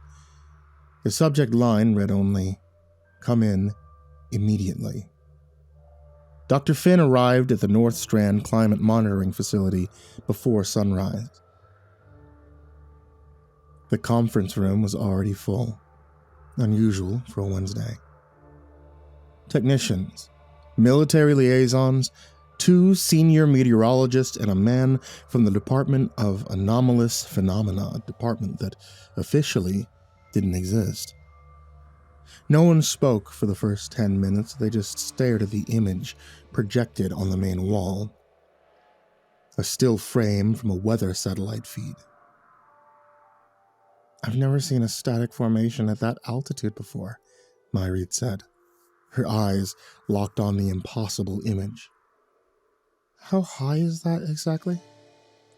68 kilometers, one of the technicians said, adjusting his glasses. She blinked. "Mesosphere." "Correct." "This doesn't make any sense," she murmured to herself, irritated by confusion. One of the meteorologists stood. "It's your job to make sense of it, Dr. Finn." "When was it first reported?" she responded, ignoring the man's tone. "It's been there for 6 hours. It just showed up." The military liaison cleared his throat. "Spotted by satellite over the Atlantic. Cross-checked by his second pass. We thought it might have been weapon debris. It's not. Civil flights are already diverting. Maritime routes, too." On the monitors, numbers scrolled. Temperatures, wind speeds, strange depth readings. The mass wasn't moving. Winds tore at it hundreds of kilometers per hour, but it didn't rotate. Didn't shear. Just remained. Impossibly still. "It's not a weather event," the meteorologist declared with a shaky voice and worry in his eyes. "Then what is it?" asked the liaison. No one had an answer, and by noon the world had seen it. Footage taken by a commercial pilot had gone viral. A bank of dark mist stretching from horizon to horizon, bloated and heavy, blotting out the sun. It covered a region roughly the size of North America and appeared to be growing. The shadow the cloud cast was immeasurable. On a clear day, the light would dim like a solar eclipse. The sky turned a dull gray. Shadows vanished. Birds fell silent. Some areas experienced perpetual dusk, the night imposing in its darkness.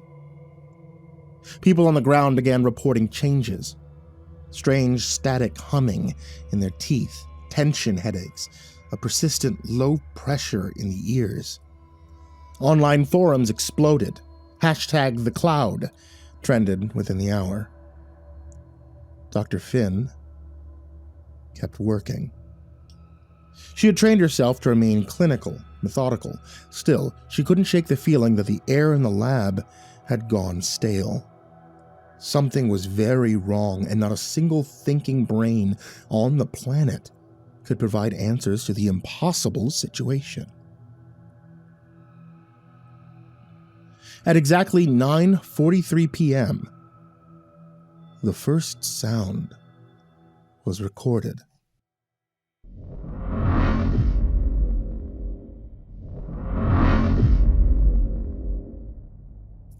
A low-frequency thump-thump, deep and distant.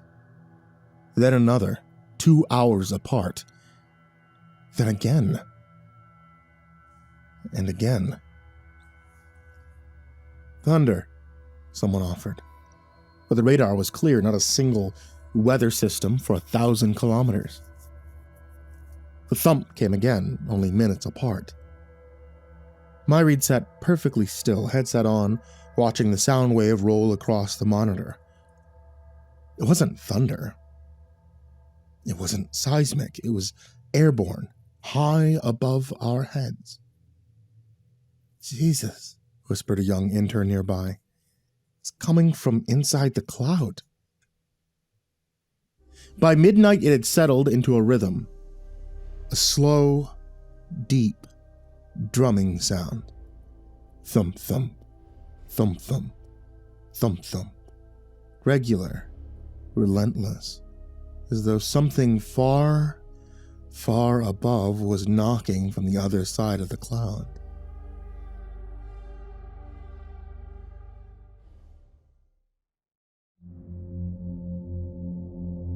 Project Cerberus Vale, field journal entry. Dr. Myreed Finn, lead meteorologist, classified, level Omega, day 1, 11:42 p.m. The cloud remains stationary. Its scale is beyond measurement. Its thick fog goes far beyond our atmosphere. The sound began tonight. Regular pulses. Low frequency, origin unknown, but triangulated within the formation. The collection of all data is incomplete at this time. Personal note, it's not weather. It's not man-made. We don't know what it is. Phase 2. The sound of God. By morning, the drumming was heard across the entire northern hemisphere. It was no longer limited to the monitoring stations. People across Europe, eastern United States, part of Western Africa, and even as far as Argentina reported hearing it. Not just through the air, but through their bodies. In the base of the skull, the hollows of the chest, or behind the eyes, the sound was felt just as much as it was heard. Entire cities reported the vibrations. Hospitals began to fill, not from injury, but from confusion. Migraines, tinnitus, bleeding noses. Some people began to lose their minds, tormented by a sound they couldn't escape. Others seemed unfazed by the strange phenomenon. A woman in Bordeaux began convulsing and screaming, "I hear it! I hear it! I hear it!" before falling unconscious. At 6:01 a.m., Dr. Finn watched from the roof of the North Strand facility as the light changed again. Not dimmer, not quite. She struggled to name it. Shadows had lost their edges. Buildings looked slightly flattened. Colors were muted like the world had been submerged in water. She raised her hand and stared at her palm. Veins, like rivers on a map. Her skin was paler than before. The hairs on her arm stood up. The drumming continued. "Dr. Finn?" The man from the Department of Anomalous Phenomena pushed through the steel door behind her. "My name's Jonas, ma'am. I've been meaning to speak with you." He paused beside her, eyes turned upward to the dreaded cloud. It swallowed the entire skyline, hiding stars and moon alike. It's quite the view," he murmured. "What can I do for you, Jonas?" she asked. Her tone clipped, unwilling to indulge small talk. You know who I work for?" She nodded once, offering him a cigarette from a near-empty pack. No thanks, I quit." "Fresh air for me." He laughed awkwardly as Dr. Finn lit her smoke. "They're relocating me," he said. "Opposite side of the world. Counterpart facility in the southern hemisphere. They want simultaneous readings, mirrored data sets. It feels like I'm being moved out of the blast zone." She paused for a moment. "If this thing is global, if it's growing, we need to know if it behaves the same way everywhere. Otherwise, we're flying blind." Finn studied him. The shadows across his face blurred and trembling in the wrong light. "So you're chasing the other horizon?" "Yes, something like that." He gave a thin smile, but his eyes stayed locked on the sky. "I'll send you everything I find. Maybe between the two of us, we'll make sense of it." Her gaze lingered on him a moment longer than she intended. Then she looked back to the cloud. "Maybe." The drumming echoed, low, cavernous, endless. Thump, thump. Thump, thump. Thump, thump. Neither of them spoke after that. The emergency broadcast systems went live just after noon. News anchors read pre-written statements, no questions, no speculation. Authorities are aware of the atmospheric anomaly currently positioned over the Atlantic. Remain indoors, limit direct observation of the phenomena. Further information will be provided when available. The feeds cut off after 90 seconds. Black screens revealed the concerned reactions of the population. Social media boiled over with conspiracy, prophecy, and fear. A viral clip from New York showed commuters frozen in the middle of an intersection, all exiting their vehicles, all staring up at once. Dozens of them, like they'd heard a voice. Then some began to cry.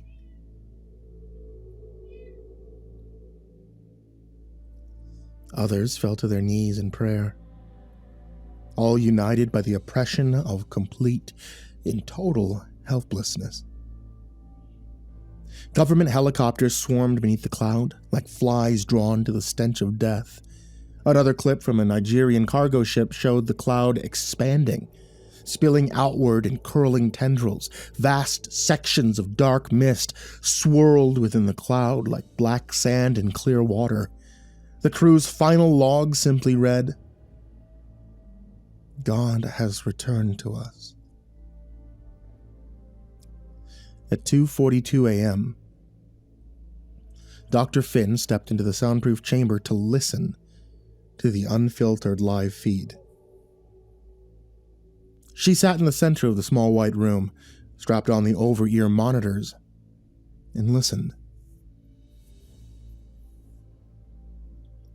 There it was. Thump, thump, thump, thump, thump, thump. The drumming from the cloud. Clear now. More spacious. More thoughtful. There were pauses between the beats, pauses long enough to create the illusion that it had stopped, before it came again.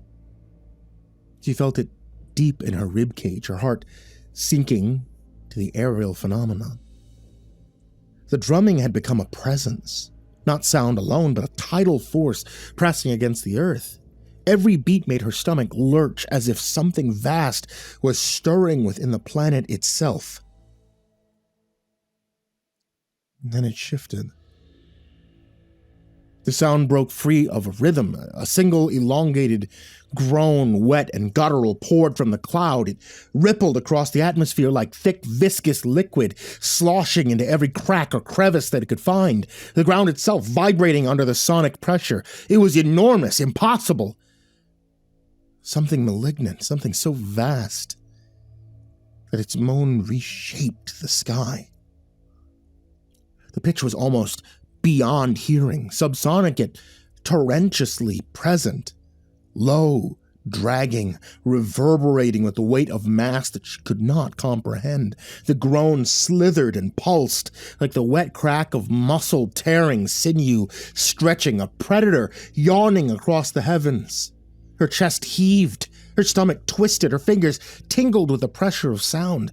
Her mind screamed against comprehension. The noise was alive, shapeless yet aware. It hung in the room like a storm that could devour everything, pausing only to let its presence sink further into her bones before dragging itself back into a wet, shuddering growl. She ripped the headphones off, trembling, sweat prickling across her skin. The chamber was silent, but not really. The sound lingered, imprinted on her ribs and skull, crawling through her blood. Was that a voice? The intern monitoring the signal turned to her, pale and crying. No, Dr. Finn whispered. It wasn't a voice. He swallowed. And what was it? She stood slowly and left the room without speaking another word. The drumming resumed as normal. Project Cerberus Vale, Field Journal entry. Dr. Maya Reed Finn, Lead Meteorologist. Classified, Level Omega. Day 2, 3:17 a.m. Clouds remain stationary. Estimated diameter now exceeds 5,000 kilometers. Audio patterns continue, rhythmic, biological, possibly vocal. Global symptoms reported. Neurological disruption. Auditory hallucinations. Emotional volatility. Mass hysteria. Thousands of casualties across different countries. Burst eardrums and internal hemorrhaging. Public unrest is increasing. Governmental control deteriorating. A plan was initiated to obtain a visual of the sound source. Jonah's team ran 3 LiDAR sweeps from orbit, from a U-2 spy plane, and from a modified weather balloon. Orbital scan returned no depth reading, no zero, just nothing, as if it struck open air for 1,000 meters, then refused to return. Plane scan logged 1 frame of internal structure. Looked like a bone. A moment later, the image glitched, reloaded, and showed a perfect sphere the size of a mountain. And then static. The balloon feed, 20 minutes of telemetry before loss of signal. Internal layers visible, fibrous, twitching. The final frame, a shape in the center, spindled, elongated, symmetrical, but wrong. Our analyst ran it through edge detection software. The results were... they were disturbing. It resembled a face, but only when you didn't look at it directly. A convergence of lines, folds, and textures that form something odd. One technician collapsed during image review, said that she felt like that it could see her. I saw it too, just once. It didn't scare me, it just made me feel ashamed. We've locked the files. Project code Cerberus Vale. Access visual AI systems only, no human review permitted. Effective immediately. On a personal note, Jonas agrees there's something in there. He's gone south into the dark. I don't know when I'll see him again. I think it's stretching.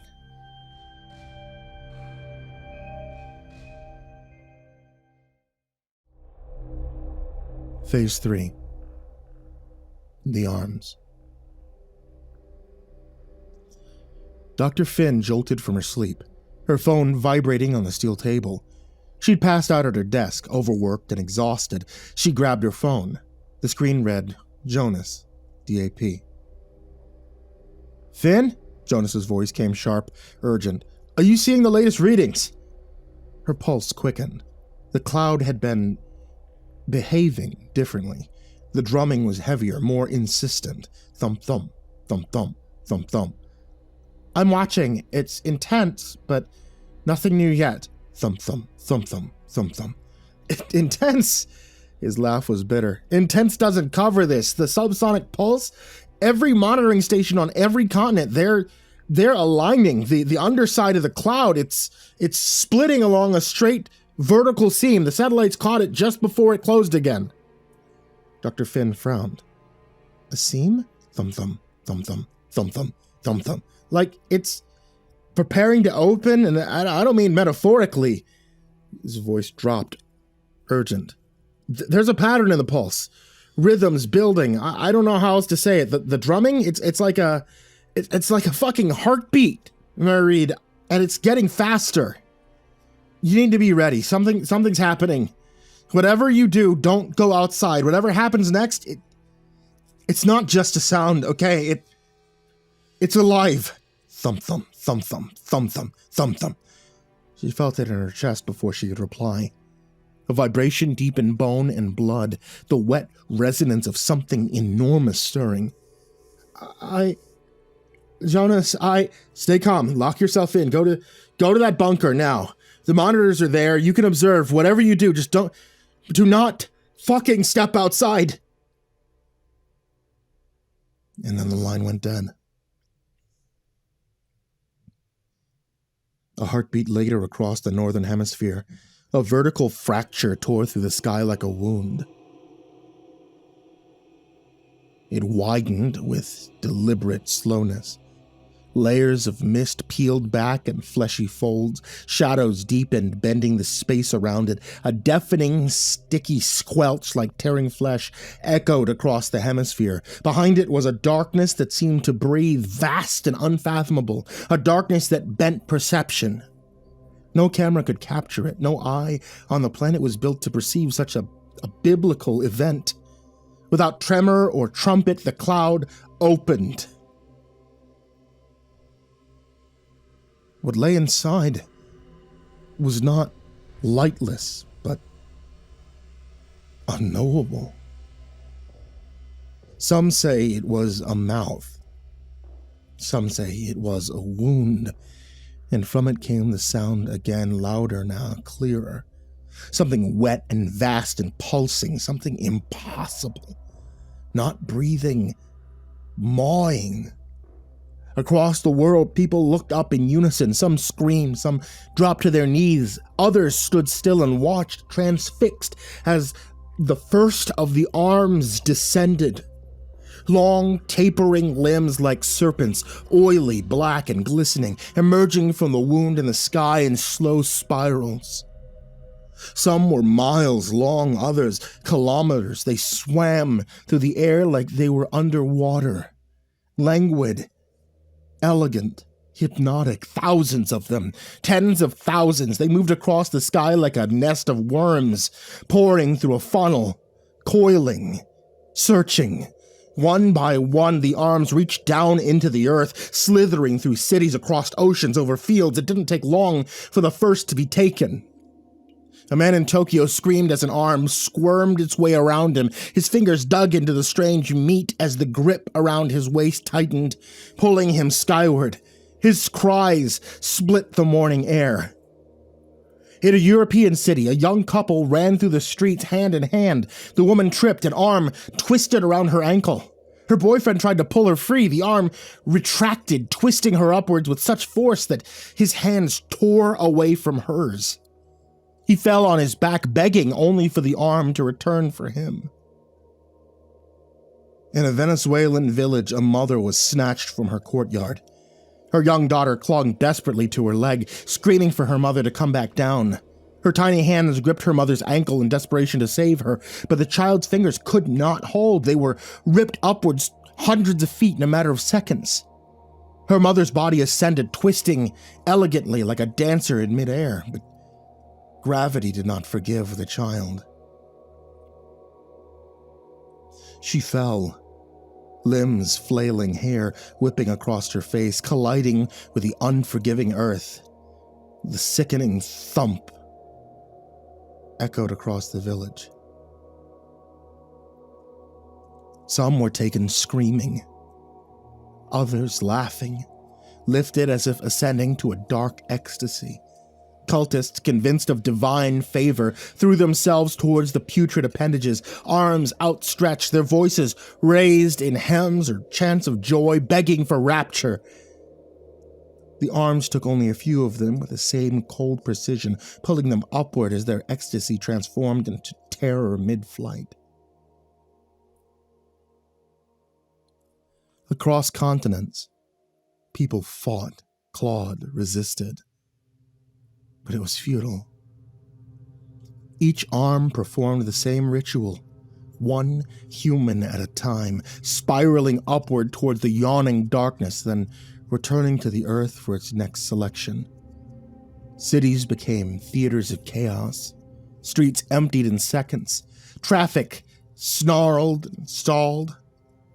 Windows rattled under the roar of thousands being drawn skyward as humanity unleashed below.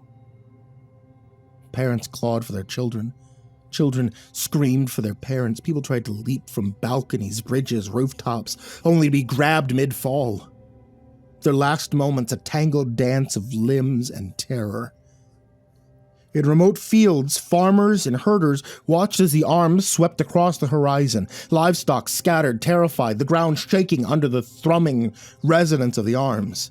One farmer caught a glimpse of his wife being lifted, screaming, crying his name. He tried to run, the arm retracted, and she was gone, leaving him kneeling in the mud, screaming into the indifferent sky. Over the first 12 hours, over 40 million were gone, more than the entire population of Canada. By 48 hours, estimates climbed past 90 million. Entire nations devoured by the sky. Children, the elderly, the healthy, the sick, criminals, priests, lovers, the lost. The arms moved like a living tide, slow but inexorable, elegant in motion but grotesque in function. Each human was treated as a singular prize, twisted upward towards the infinite, the process horrifyingly meticulous.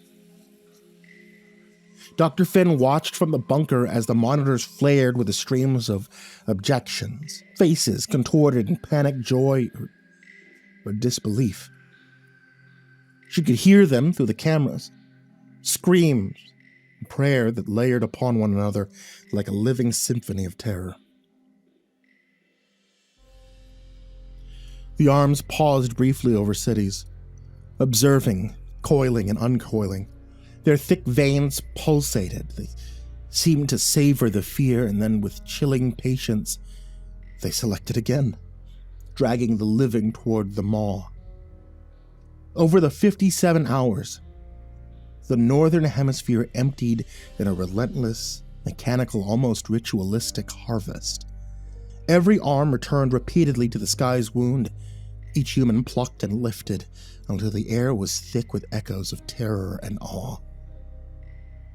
By the final hour, Dr. Finn could only stare at the screens, numb. The arms paused at last, holding their harvests aloft for a long, silent moment, as if counting, observing, savoring.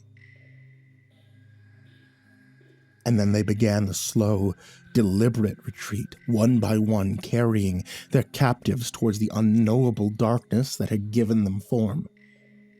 Over 4 hours, the sky had closed and survivors emerged from false shelters. The world was left in silence. Only the sound of the drums remained. Thump, thump, thump, thump, thump, thump, thump, thump. Project Cerberus Vale, Field Journal Entry. Dr. Myreed Finn, lead meteorologist. Classified, level Omega. Day 3.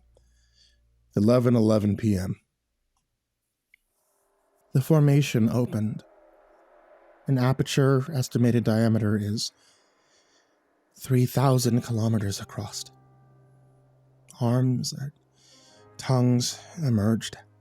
Thousands. Movement suggests intelligent, not random. Selection appears non-biological. We can't predict it. I watch them being taken. God forgive me. We tried everything. Interference, signal jamming, sonic weapons. Russia sent a nuke to hell with the aftermath of that. It didn't go off. It was just swallowed by the clouds. The arms They weren't affected. The world is hollow. The monitors lie dead. The screens frozen with faces I'll never forget. Even the saved recordings fail to convey the scale of what happened.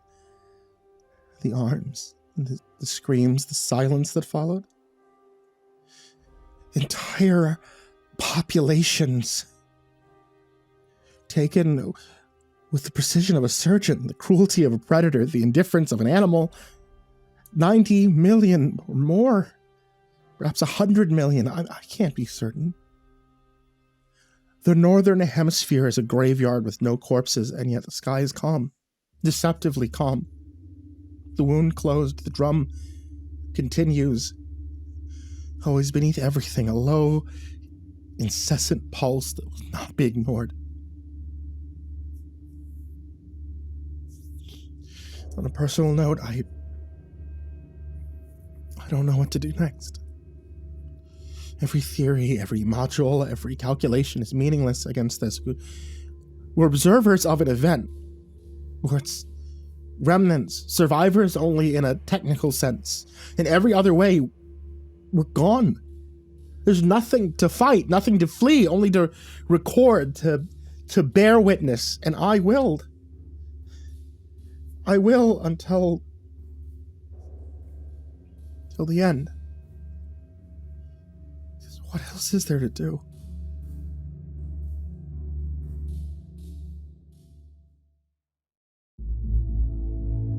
Phase 4. The Belch. 1 month and 14 days passed. No arms. No movement from the sky.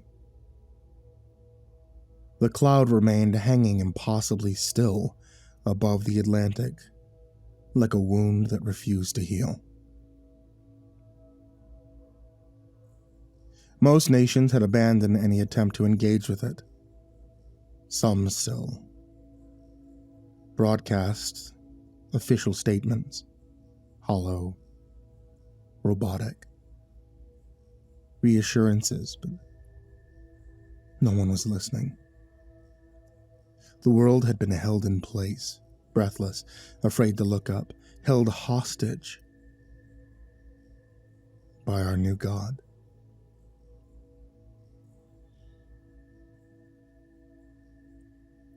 Cities went dark, markets crashed, faiths fractured, people starved, millions gathered in open fields, begging to be taken.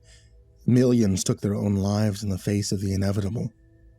Others locked their doors and prayed to be forgotten. Dr. Myreed Finn stayed. She slept inside the bunker beneath the North Strand climate facility. She hadn't left in weeks. The others were gone. Some taken when the arms descended. Some fled. Some too broken to continue. She kept her notes, her logs, her rituals of data and control, but every day it grew harder to believe that any of it mattered. Finn's console cracked to life at 3:58 a.m. The signal was faint, washed in static, but the voice on the other end was unmistakable. Finn! Jonas said, quick and hushed, like he was afraid the sound itself might carry. Tell me you're awake. I'm awake. Her voice was brittle. Her syllables clipped. She'd been awake for days. What is it? I've been tracking something. He said. Pressure readings from the South Atlantic buoy network. They're tanking, not a storm, not a current shift. It's like the air itself is leaking. You've said that before. Now, this is different. His breathing was uneven, shaky. The drop isn't local. It's global. Everything is bleeding towards the cloud. Not winds. Everything. It's pulling like it's, He stopped himself, then said it anyway. Like it's inhaling. Finn exhaled through her nose. We don't know that's what it's doing. I do know. Jonas shot back, voice tightening. It's hungry and it's been patient, but...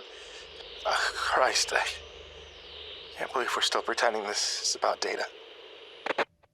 It's about survival, Jonas, she said, doubting her own words. Is it? Jonas snapped. There was a pause before he spoke again. We're all dead anyway. It's just a matter of time before it gets hungry again, and when it does... He trailed off, static filling the gap. You see the fields? You've seen the ones begging for it to take them. That's not living. That's meat, waiting to be picked up. Stop. Why? His voice cracked. You want the truth? Myri, there's no stopping it. There's no bargaining. We're not even ants to it. Ants get noticed before they're stepped on. This thing... He stopped abruptly.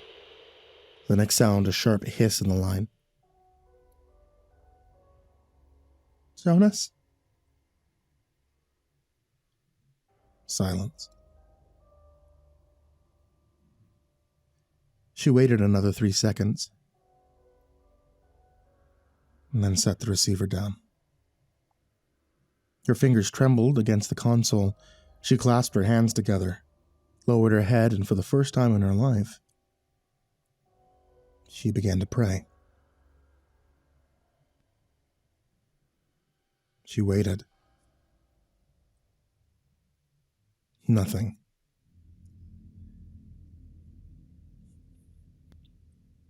At exactly 4:17 a.m., 1 month and 14 days since the cloud arrived, the sky opened again.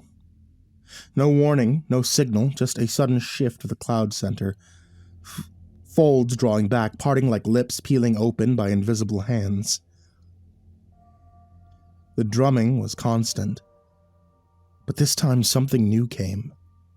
The sound began low, wet, rolling like a cauldron of bile tipping somewhere beyond the stratosphere. The pressure dropped, the wind died. Then came a vast guttural exhalation that seemed to surge from the planet's core and shatter the sky above, a noise like the entire sky dry heaving, viscous and phlegm-soaked, the kind of sounds that make the stomach knot before the ears understand. A single cataclysmic guttural bellow that cracked windows on every continent and shattered the upper atmosphere. The ground shook. Tides recoiled and birds fell from the skies. It wasn't just sound. It was a force, a presence, a wave of wet breath and raw heat. Like an open furnace filled with rotting flesh.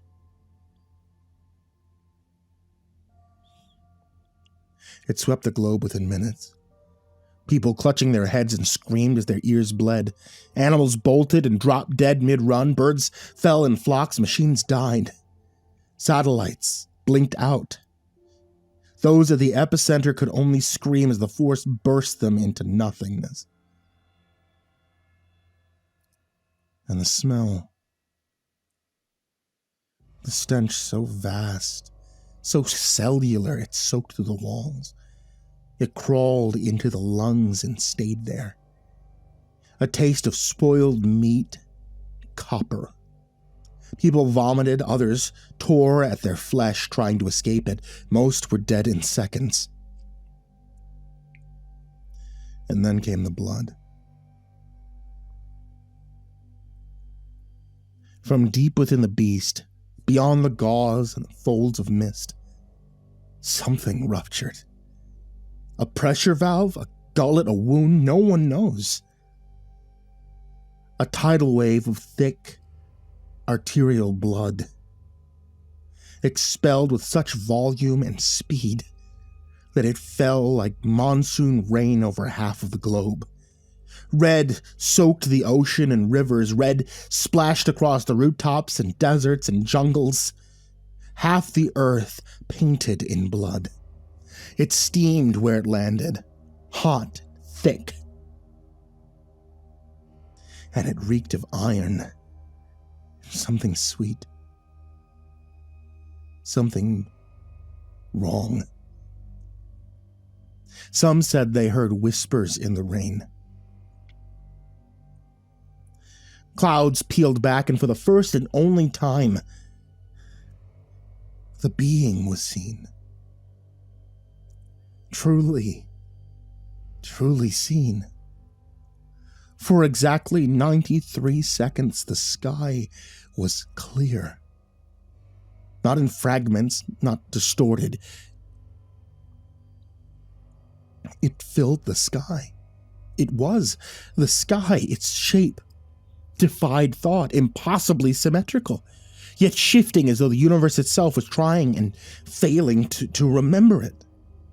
The surface was a chaos of textures, pinkish gray, membranes that pulsed with a rhythm older than time, bone plate, ridges spiraling in geometries our mind could not hold, and the spindled nerves that writhed like lightning frozen mid-strike.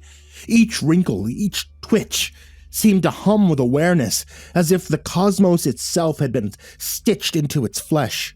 Its face, or what passed for one, stared down through a million lidless goat eyes. Some were as vast as mountains, some flickered like dying stars, all simultaneously seeing and knowing. Our thoughts recoiled, our vision trembled, and yet we couldn't look away.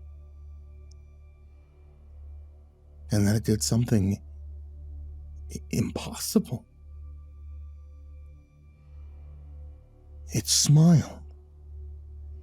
No teeth, no lips, no gesture that humans could recognize, just a slow, dreadful unfurling of facial tissue, and imitation of something it had only ever observed in our species, a suggestion of amusement aimed at the futility of existence. The motion folded in on itself in ways that should have torn it apart, yet held. We felt it not just in our eyes, but in our blood, in our marrow, in the corners of thought we didn't know existed. And then the sky swallowed itself once more. But the memory lingered. Shapes impossible to describe etched themselves into our minds. Geometry that should not exist haunted our dreams. And the faint, impossible smile echoed in every shadow we ever crossed again.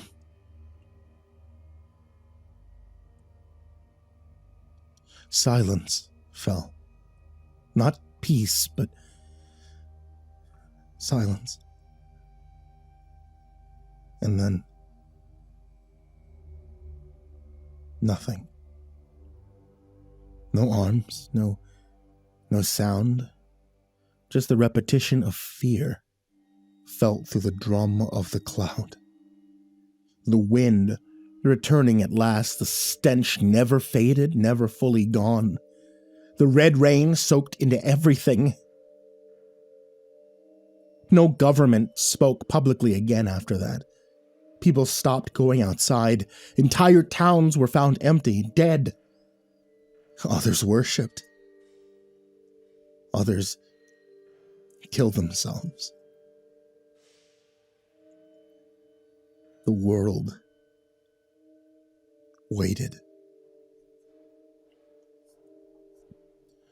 Project Cerberus Vale, field journal entry. Dr. Myreed Finn, lead meteorologist. Classified. Level Omega. Day 45. 7:02 a.m. It belched. I don't know how else to describe it. It expelled something vast and foul into our atmosphere. Not an attack, not a gesture of dominance, just a function. A bodily function. Like it forgot we were here. The sound I can't put into words.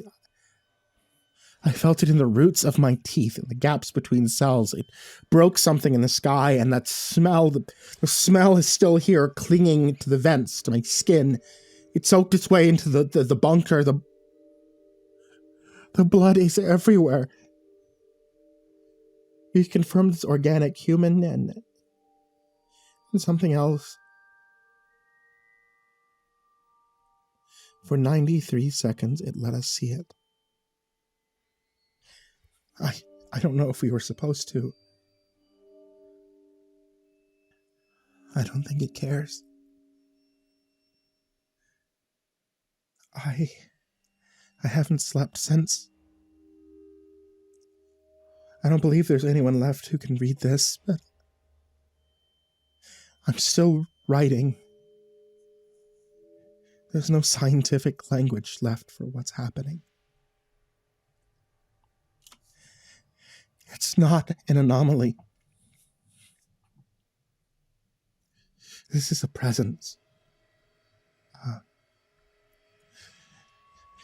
This is an extinction event.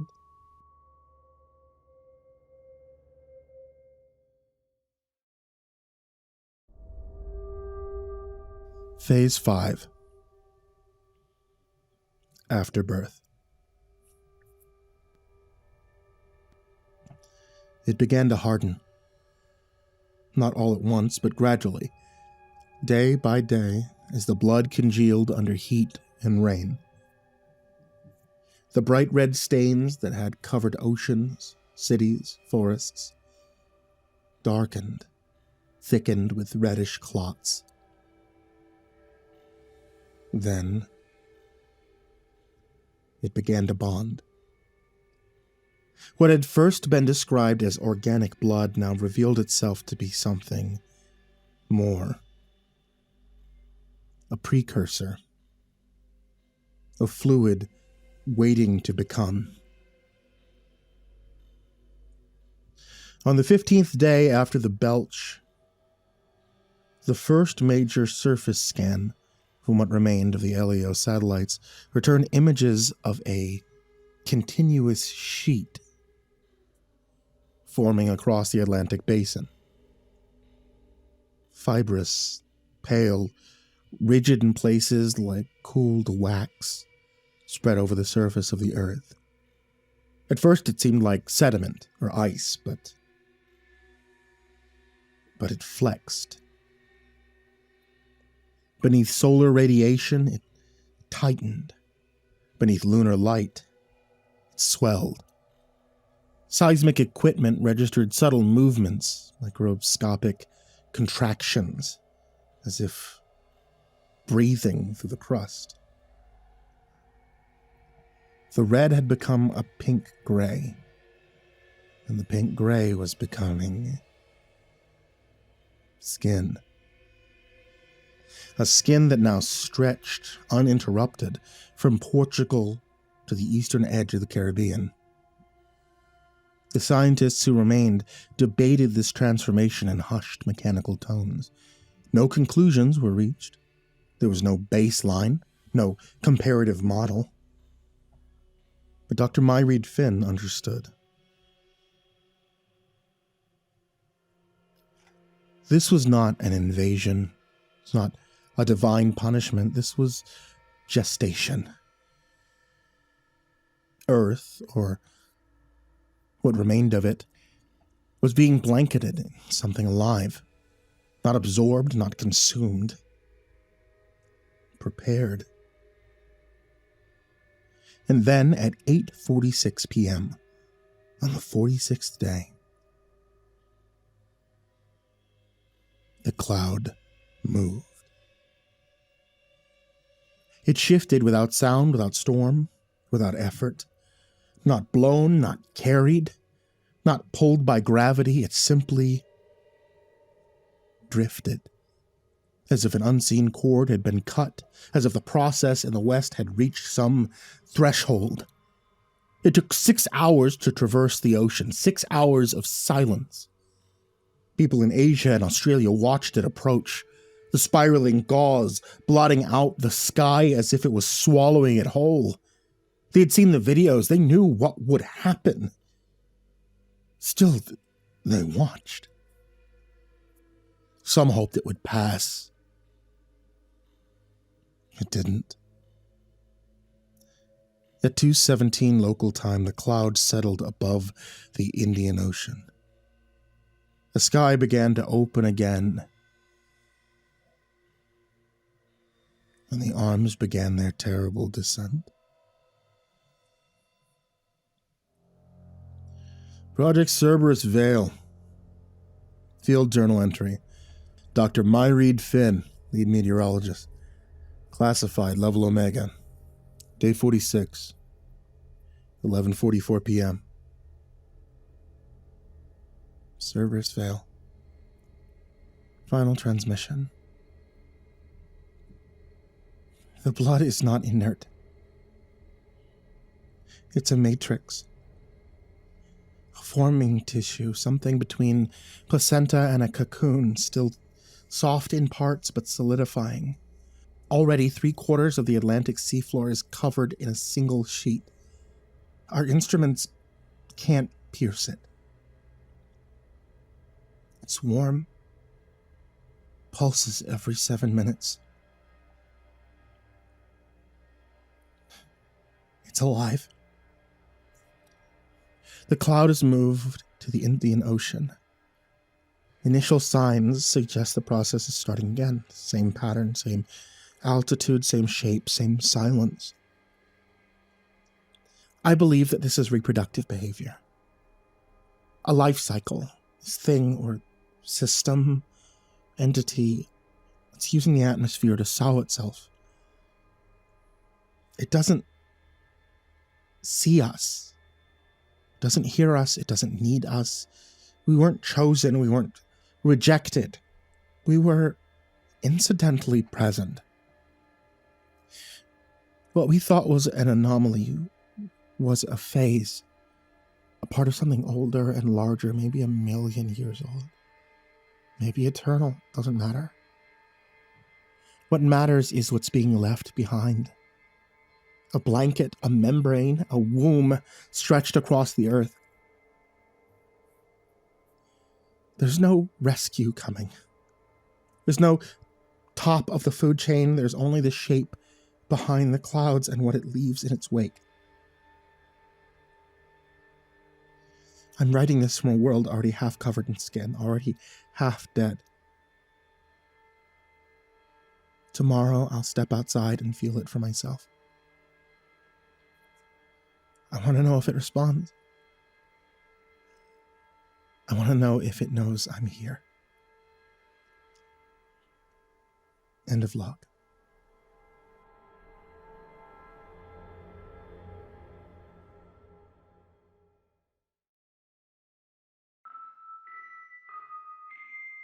Phase 6.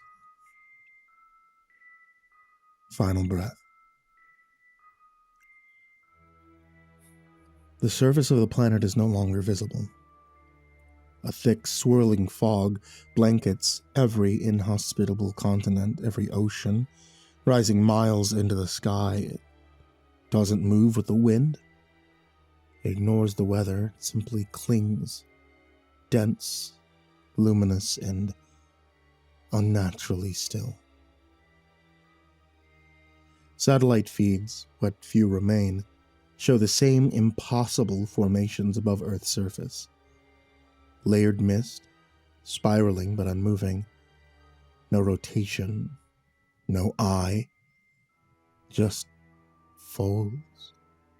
Just gauze, stacked and suspended. Jonas no longer checks the time. He hasn't for days. His oxygen mask hisses its final shallow breaths, each one thinner than the last. The generators have gone silent. The lights burn only in intermittent flickers, casting the facility in a pulse of dim, ghost-like hues. Every room is empty. Everyone else is dead. Jonas lies flat on the cold concrete floor, cheek pressed against it, one hand spread wide as if to hold the earth steady. His lips move, forming soundless words, but he stops. He doesn't need words. He only needs to listen. Thump, thump, thump, thump, thump, thump. A heartbeat. It was in the cloud. It was in the sky, and now it's here. Beneath his bones, inside the crust, deep in the dark belly of the world. Jonas let out a broken laugh that cracked into a sob. His eyes glisten, unfocused, staring at the ceiling as if he could see through it to the sky above. "There's two of them now," he whispers, barely audible. The fog outside pulses with a faint internal light. Not lightning, not fire. Something vascular. Something alive. His throat tightens. His chest is heavy. The hiss of his mask is a thin trickle of air, barely enough to maintain hope. He pulls it away, lets it fall beside him. The silence rushes in. He smiles, weak and delirious, teeth streaked with blood from biting his tongue raw in his sleep. "We were the womb." Jonas had never been a religious man. He used to scoff at prayer, ritual, but now, on the floor of a dying world, the last man standing, a gun trembling in his hand. He mouthed the words anyway. Fragments of hymns, half-remembered psalms, apologies to no one. He turns the gun on himself, comforted by the realization it will all be over soon. The fog above glows brighter, its folds pulsing with rhythm like veins, like lungs. Jonas closes his eyes, the weight of suffocation pressing him into the floor. His last thought is not of escape, not of resistance. Only awe.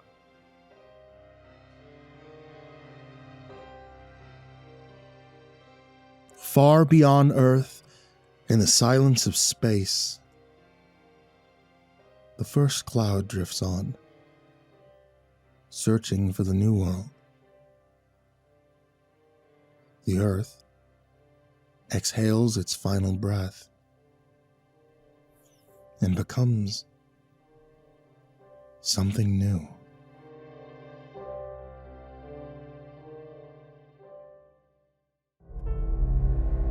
The thing about working search and rescue above the Arctic Circle is that you get comfortable with the silence. With the absence of sound, I mean, there's always wind, there's always the groan of the ice settling. There's always your own breath fogging into the heat lamp beam.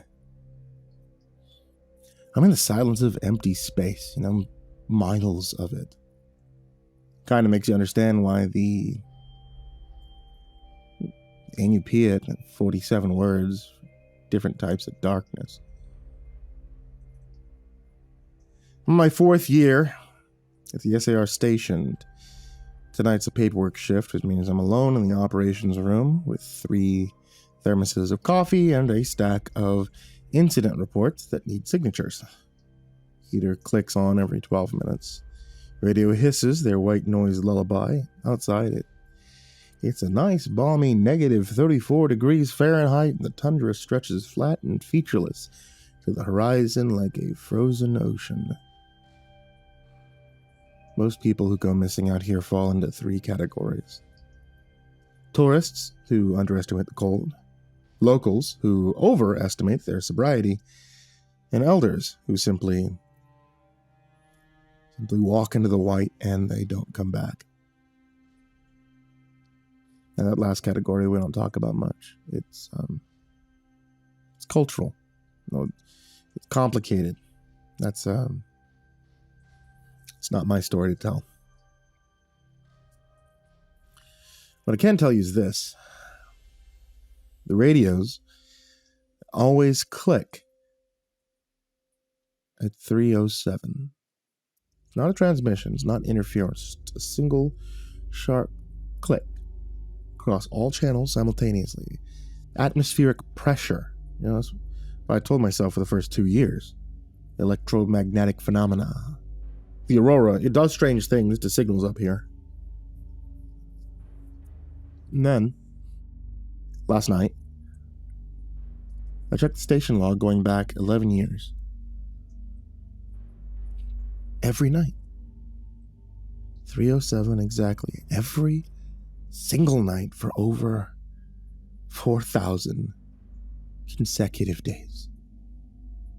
Man, that's not atmospheric. That's accounting. You know, and last night, after the click, I heard something else. It sound like paper shuffling, like someone flipping through a ledger, running their fingers down a column of names. Last night, I heard them stop on mine. Call came in at 2:47. I was still staring at the logbook, pen frozen in my hand, when the emergency line lit up. A voice I'd recognized, Thomas Ackpick, a whaling captain from Browerville, speaking fast in a mix of English and Inupiaq. His daughter, 8 years old, Nika, she had taken the dog sled out and checked the nets despite being told to wait until morning. The dog came back. Alone. An hour ago. Still in harnesses. Trailing cut traces. I was geared up on my snowmobile within 6 minutes. Before I cleared the gate, Auntie intercepted me. That's what everyone calls her, Auntie. She's not my aunt. Not anyone's aunt, specifically, but she's everyone's auntie in the way that matters. 70-something working SAR before there was a formal SAR. Knows the ice like she knows her own kitchen. She does dispatch now mostly, watches over the younger officers, the intensity of someone who's already buried too many of us. She stood in front of my snowmobile with one hand raised. "You know the rules, Benjamin." I did. Everyone who works out here learns them in the first week. Usually delivered as graveyard shift folklore by veterans with frostbite scars and 1,000-yard stares. Rule 1, don't go out between 3 and 3:14 a.m. unless it is literally life or death. Rule 2, if you see figures in the distance that don't move like animals or people, just don't acknowledge them. Don't look at them directly. Don't call out. They're walkers. They're always there. You just can't usually see them. I nodded. It's 2:49. I'll have her back before 3. Auntie's expression didn't change. She reached into her parka and pulled out a small pouch. Seal leather. Stitched with sinew, the kind elders keep their most important things in. "You know the first 2 rules," she said. "Here's the one they don't tell you until you need it." She pressed the pouch into my gloved hand. Inside was something hard and angular, like a piece of carved bone. "If you see yourself ahead of you on the trail," she said. Voice dropped to something barely audible over my idling engine. "Do not catch up. Do not call to it. Do not try to overtake it. That one's already paid." The cold suddenly felt colder. "Paid to who?" She stepped back from the snowmobile. "Thunder keeps looks, Benjamin. The walkers keep the ledger. Find the girl, bring her home, but remember, debts don't disappear. Only transfer." I didn't fully understand. I didn't have time to ask. I opened the throttle and drove into the dark. I found Nika at 3:09. By then, I'd already violated Rule 1. The search grid had taken longer than expected. Visibility was maybe 15 feet in the ground blizzard, and I'd had to dismount 3 times to check tracks. When I finally spotted the shape in my headlamp, small and dark against the snow, I felt a surge of relief so intense it was almost painful. She was curled inside a frost heave, perfect square of uplifted ice, about 4 feet on each side, edges geometrically shaped in a way that natural ice never forms. She wasn't shivering, she wasn't crying, she was just sitting there with her knees drawn up, head down, like she was waiting for a bus. "Nika!" I called out, killing the engine and running towards her. "Nika, honey, it's Ben from SAR, your dad sent me, are you hurt?" She didn't respond. I knelt beside her, pulling off my gloves to check her face for frostbite. Her skin was cold, but not frozen. Pupils reactive, breathing steady. She looked up at me with an expression I'd never quite been able to describe. Not fear, not relief. Something closer to resignation. "They said you'd come," she whispered. "Who said?" And that's when I made the mistake. I turned my headlamp to check behind her to see if there was someone else, maybe an older sister or a lost hiker who'd been sheltering with her. The beam swept across the figure standing directly behind her. Tall, maybe 8 feet. Impossibly thin, black against the sky, but somehow darker, like it was absorbing the light rather than reflecting it. No face, no features, just a silhouette that held itself in perfect stillness. Except for its right arm. Its right arm was slightly outstretched, angled down, exactly mirroring my own posture as I held the flashlight. I froze. The walker remained motionless for 3 seconds. 4. 5. Then it tilted its head. Not like an animal cocks its ear to listen, like someone examining an interesting specimen. The gesture was perfectly calibrated, measured, almost curious. It was the exact head tilt I do when I'm assessing an injured hiker's mobility. It was my gesture. I heard my own voice in my head screaming the rules. Don't acknowledge them. Don't look directly at them. It was too late. I was staring right into the void where its face should be. The walker held my gaze for another impossible moment. Then it simply wasn't there. No fade, no movement. Between one heartbeat and the next, the space between Nico was empty. I grabbed the girl, I pulled her onto my back, and I ran for the snowmobile. I don't remember the ride back. I remember Nika's small arms around my neck. I remember my speedometer pinned at 47 miles per hour across terrain. I normally take it 15. I remember the station lights appearing in the distance like a miracle. I remember checking my watch as we crossed the gate. It was 3:13. Nika was fine. Mild exposure, no frostbite, no injuries. Dehydrated, but alert. Clinic kept her for observation. She was released to her parents that morning with a clean bill of health. I was a hero. Thomas Ackpick shook my hand so hard I thought he'd dislocate my shoulder. Station chief wrote me up for a commendation. Someone brought donuts. Auntie pulled me into the supply room and closed the door. You looked at it. It wasn't a question. I nodded. She closed her eyes for a long moment. When she opened them, they were wet. You saved the girl, she said quietly. That's good. That's what you should have done, but you need to understand what happens now. She sat down heavily on a crate of emergency flares. The walkers, they're not ghosts. They're not demons. They're They're auditors. Tundra takes people, Benjamin, that's what it does. Has for hundreds of years, but there are rules. Balance. When someone goes missing, their name goes on the ledger. The walkers come to collect. Collect what? The debt. The space they took up, the warmth they borrowed from the world. My grandmother tried to explain it once. Words don't translate right. She rubbed her face. Point is, Nika's name was on that ledger. You found her alive, you brought her back. So the debt is closed. That's good. No. Her voice was flat. The debt doesn't disappear. You looked directly at a walker. You acknowledged it. By doing that, you accepted the transfer.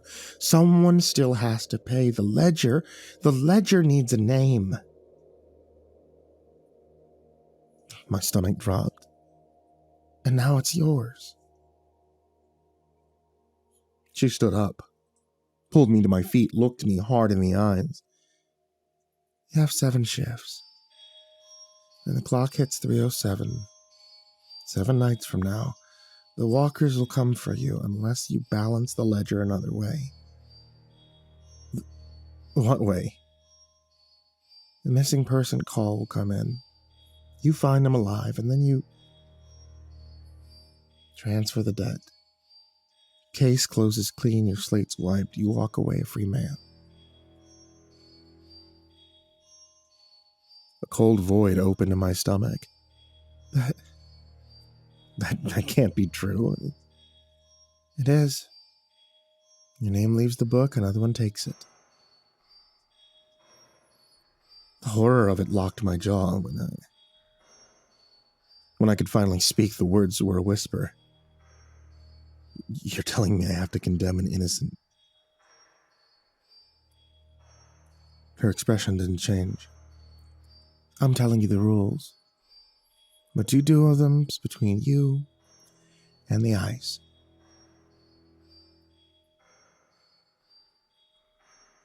She left me in the supply room with my thoughts, and the distant hum of the refrigerator unit. 7 shifts.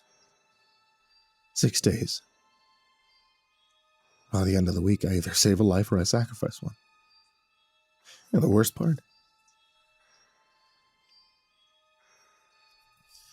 I was already thinking about the math.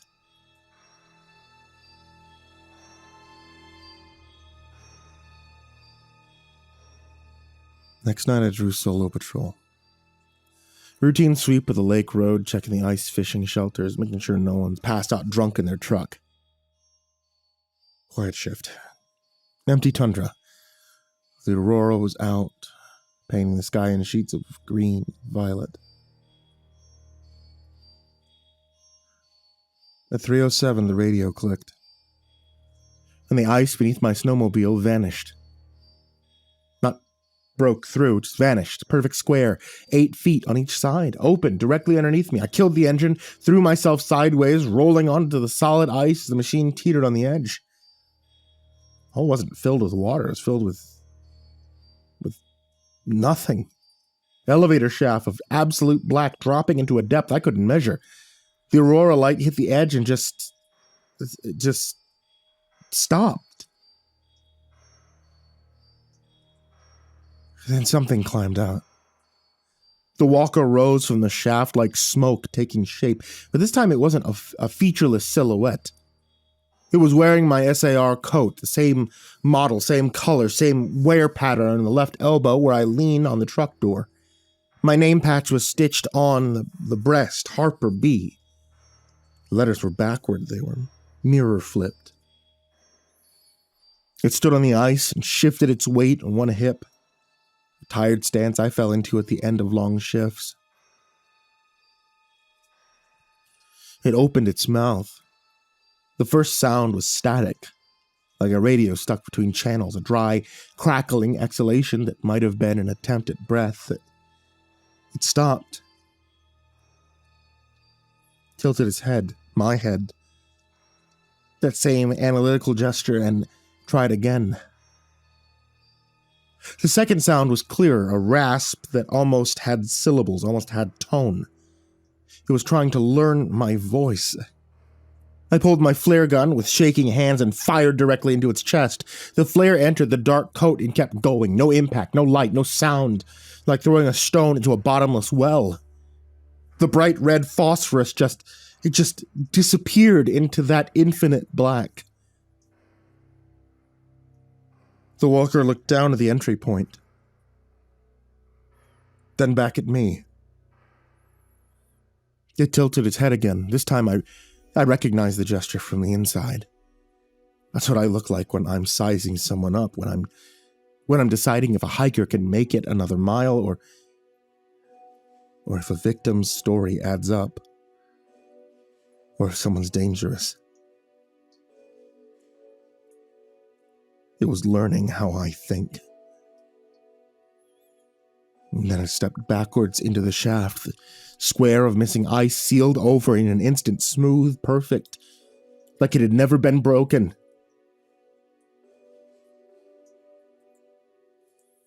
And I sat there for 5 minutes before I could move.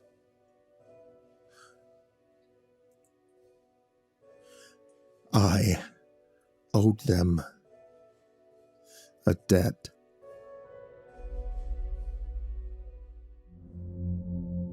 Night 3. The headache started on night 2, by the way. Now it's something else. Thick, solid pressure behind my eyes, pulsing in time with my heartbeat, feels like. Less like a headache, more like my skull's trying to unmake itself from the inside.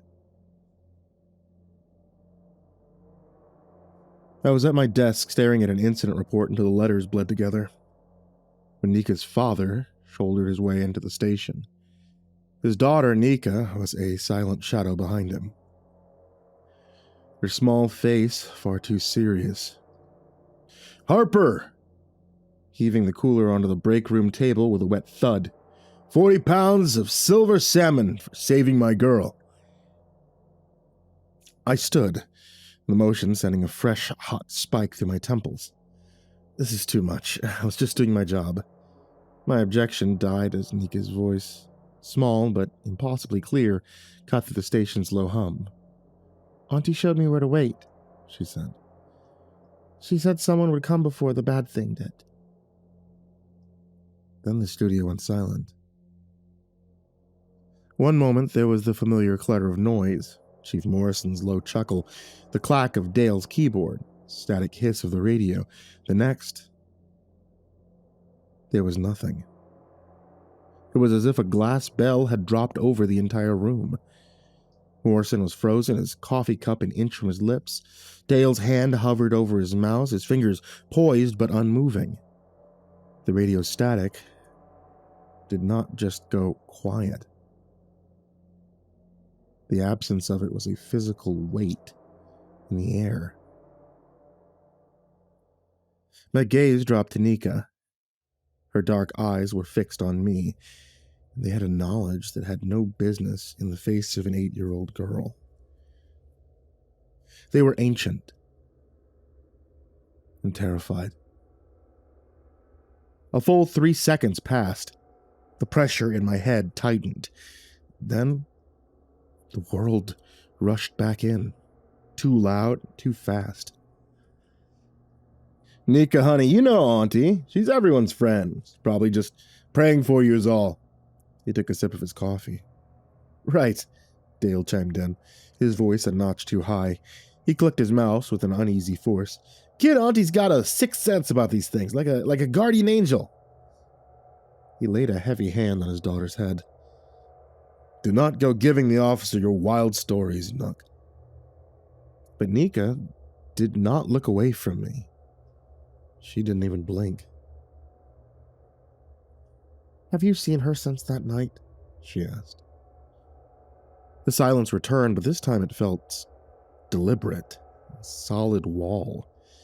"Hey!" I said, my voice sounding too loud. No one turned. I forced a chuckle. "Morrison? Dale?" I waved my hand in front of the chief's face. His eyes didn't flicker. He took another sip of coffee, staring right through me. My chuckle died in my throat. The truth, cold and absolute, settled in my gut. Nika was the only one who could see me. The throbbing in my skull intensified, a sudden vicious twist. I see her all the time, I managed, my voice rough. She helps with dispatch once in a while, Nika. No. Her voice was flat, certain, a verdict. Have you really looked at her? I mean, truly looked. Once you do, you'll know what I mean. He was already pulling her towards the door, his apologies trailing behind him. Kids and their imagination, you know how it is. Thanks again for everything, Harper. The door clicked shut. Instantly, the station snapped back to life. The clatter of keyboards, the murmur of conversation, the rustle of paperwork. It was all there, but it was wrong. It was like watching a film where the audio was out of sync. A hollow performance. I was the only one who had missed their cue. I stood, rooted to the spot, staring at the dark plastic cooler, beaded with cold sweat. And a cold, solid thought formed in my mind, cutting through the pain. What does Auntie look like? I see her every day. I take my coffee when she tells me to. I nod at her updates over the radio. But I cannot, for the life of me, summon a single specific detail of her face. Not the curve of her smile, not the shape of her hands, not the way she moves through a room. It's all just a pleasant blur. I spend my lunch break in the basement archives. Down here, the world is reduced to the grit of dust on my fingertips and the dry whisper of turning pages.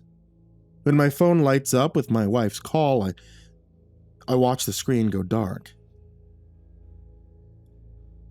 Everything else can wait. Everything else is just noise. The station's records go back to 1962, when the former SR program was established. Before that, it just scattered reports of the municipal buildings, library annex. I start with recent files, pull Auntie's employment records from 2020. There she is, photo ID clipped to a W-2. Same Auntie. Gray hair, pulled back, reading glasses on a beaded chain, warm smile.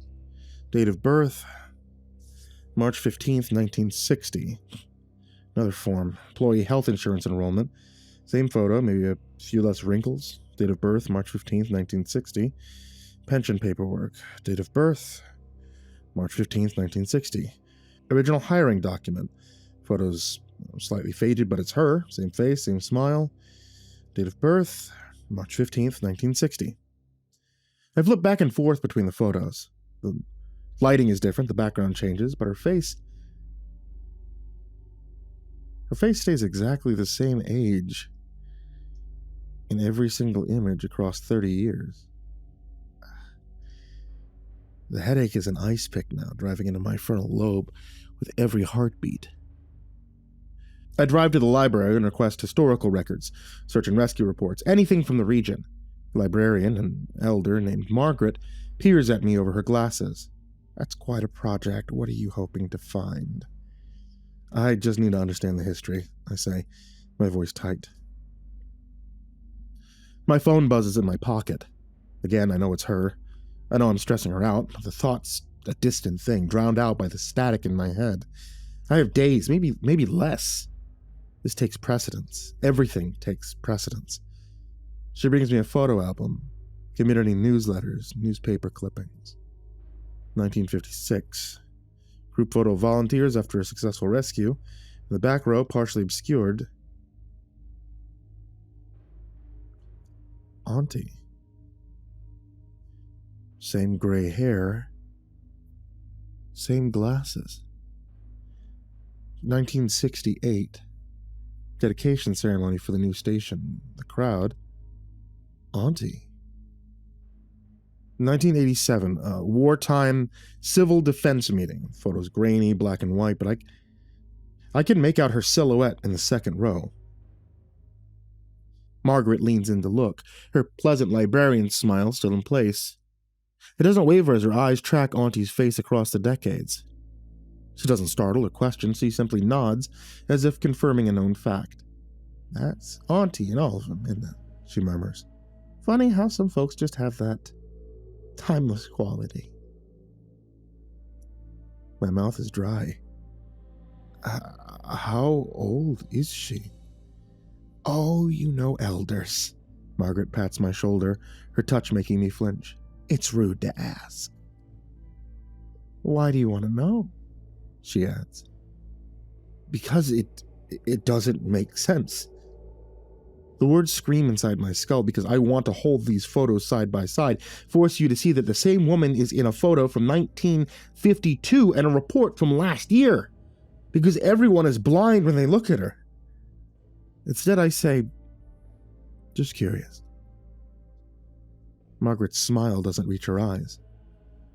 Curiosity's good, Ben, but some things out there, they don't want to be understood. They just want to be. She walks away before I can ask what that means. I make it home at 6 p.m. with a headache drilling so deep I'm seeing halos around every light source. Sarah's waiting in the kitchen, arms crossed, jaw set in the way that means we're about to have the same fight we've been having for 3 months. You missed dinner again. I was working. You're always working. She's crying now. Angry tears. When you're here, you're not here, Ben. You're somewhere else with her. With who? Denise, the secretary. Don't play stupid. Everyone at the station talks. Sarah, I'm not. Then where were you today? Dale saw you in the archives for 2 hours, said you looked like you were researching something intense. What were you researching, Ben? I don't have a good answer. Can't explain that I was looking up photos of a 70-something dispatch operator who apparently hasn't aged since World War II. Can't explain that an 8-year-old girl warned me about a woman who's hypnotized the goddamn town. I can't explain any of it without sounding insane. So I say nothing. Sarah's face crumples. Get out. Sarah, get out! Go stay with whoever you've been running to. I don't care anymore. She shoved my jacket at me, pushing me towards the door. I grab my keys off the hook and stumble into the cold without a plan. I sit in the truck in the driveway, engine running, heat blasting. The station has a bunk room, but Dale's probably there. I have no friends in this town, not really, just co-workers and acquaintances. I could drive to Fairbanks, get a hotel, clear my head.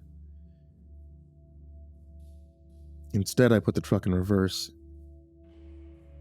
and that's when I see it. A warm golden light spills from the kitchen window. The silhouette of my wife moves past the sink, and then the sound hits me. It's not the quiet I left, but the vibrant noise of a family meal, the clatter of plates, my son's high-pitched story, my daughter's giggling interruption, and underneath it all, a man's easy, resonant laugh. My laugh. I kill the engine and I step out into the freezing air, drawn to the window like a ghost. I peer inside. There they are. Sarah, the kids, and me. They're gathered around the table. The man at the head of the table leans back in his chair, a wide, relaxed smile on his face. It's an expression I haven't worn in years.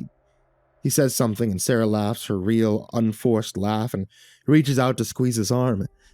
I'm running before I know I've moved. Up the porch steps, through the door which is unlocked, the sounds and smells of dinner, pot roast, my favorite, wash over me. I stand frozen on the hallway entrance, watching this perfect imitation of my life. Get out, I whisper. The words have no force. The man, the other me, turns his head, his eyes meet mine across the room, and he smiles, a slow, knowing smile. The room shifts. Suddenly, I'm the one sitting at the head of the table. The taste of the pot roast is in my mouth. My daughter tugs on my sleeve, and Sarah smiles at me from across the table. I try to stand to scream, but my body is a puppet. I feel my face form a warm, parental smile. I hear my own voice, but it's not mine, say, "This is perfect." My eyes dart to the dark glass of the patio door. In its reflection, I see it. Standing in the corner of the kitchen, watching. The walker. It wears my SAR coat, its face a smudged photograph. It tilts its head, and my reflection in the glass mimics the gesture. Sarah's smile becomes fixed, her gaze intensifying. "We're so glad you're finally here, Ben," she says, her voice syrupy and wrong. "Stay with us." I throw myself backward, the chair clattering to the floor. I scramble on hands and knees towards the front door as their voices rise in a harmonious, desperate chorus.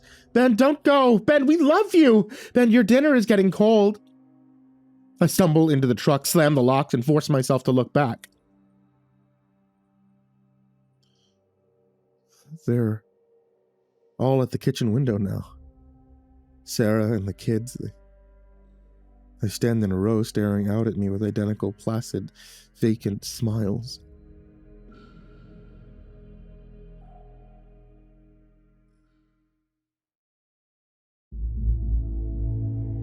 The drive to Auntie's cabin is a blur.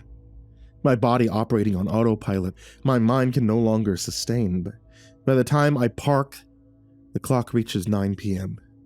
The headache's no longer just pain, it begins to feel like static. A soft glow came from inside her cabin. I staggered to the door, my legs unsteady. It swung inward before my fist could connect, and there, standing in the threshold, I finally saw her. The flush in her cheeks is wrong. It's too red, like old meat. Her body is too thin beneath her house dress, bones pressing against skin that's lost its elasticity. When she smiles, her lips pull back too far, showing too many teeth. "Benjamin," her voice is the same warm rasp. "Are you all right?" I try to run. I try to get back to the truck, but she's there, hand on my shoulder, impossibly fast. "Shh, child, come inside. You're seeing things, aren't you? The walkers do that. They get in your head, they make you doubt what's real." She guides me towards the door with surprising strength. "But I can help. Come have tea, we'll talk." I don't want to go inside. But the headache is so bad I can barely stand.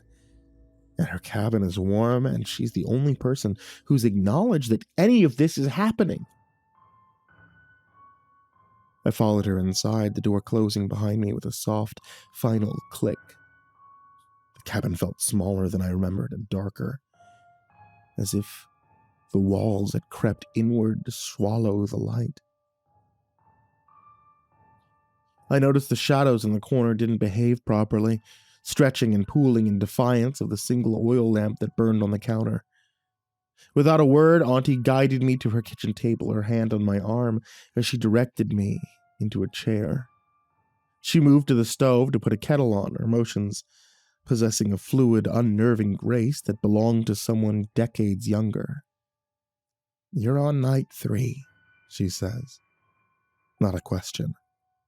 The middle point, that's when it gets worse. Your mind's trying to bridge 2 states of being, warm and cold, living in..." She trails off, pours tea into mismatched mugs. I wrap my hands around the mug. The ceramic is cold, despite the steaming liquid inside. Why is this happening to me? My voice sounds distant. "Because you looked," she sits across from me. "And because you saved the girl, Nika." "Yes." Something flickers across Auntie's face, almost regret. Almost. "She wasn't supposed to come back, Benjamin. Some accounts were meant to close." "What does that mean?" She sips her tea. "Would you like to hear a story? An old one, about the ocean, sacrifice, price of living too long. A nod because I don't know what else to do. Because the cabin feels like it's pressing down on me, because I can feel something in the corners waiting. Auntie's voice drops to a storyteller's cadence. There was once a woman who refused to marry. Her father tried everything, arranged matches with strong hunters, wealthy traders, even shamans, but she refused them all. She had no interest in men. The tea tastes like seawater. One winter, she fell in love with her dog. Beautiful animal, strong, loyal. They say she loved it more than any human. When her father discovered this, he was filled with shame. He took her out on his kayak far from shore, and he threw her into the ice water to drown. I want to put down the mug, but my hands won't move. She tried to climb back into the kayak, grabbed the gunwale, begged her father to pull her up. But he took his ulu, he cut off her fingers, one by one.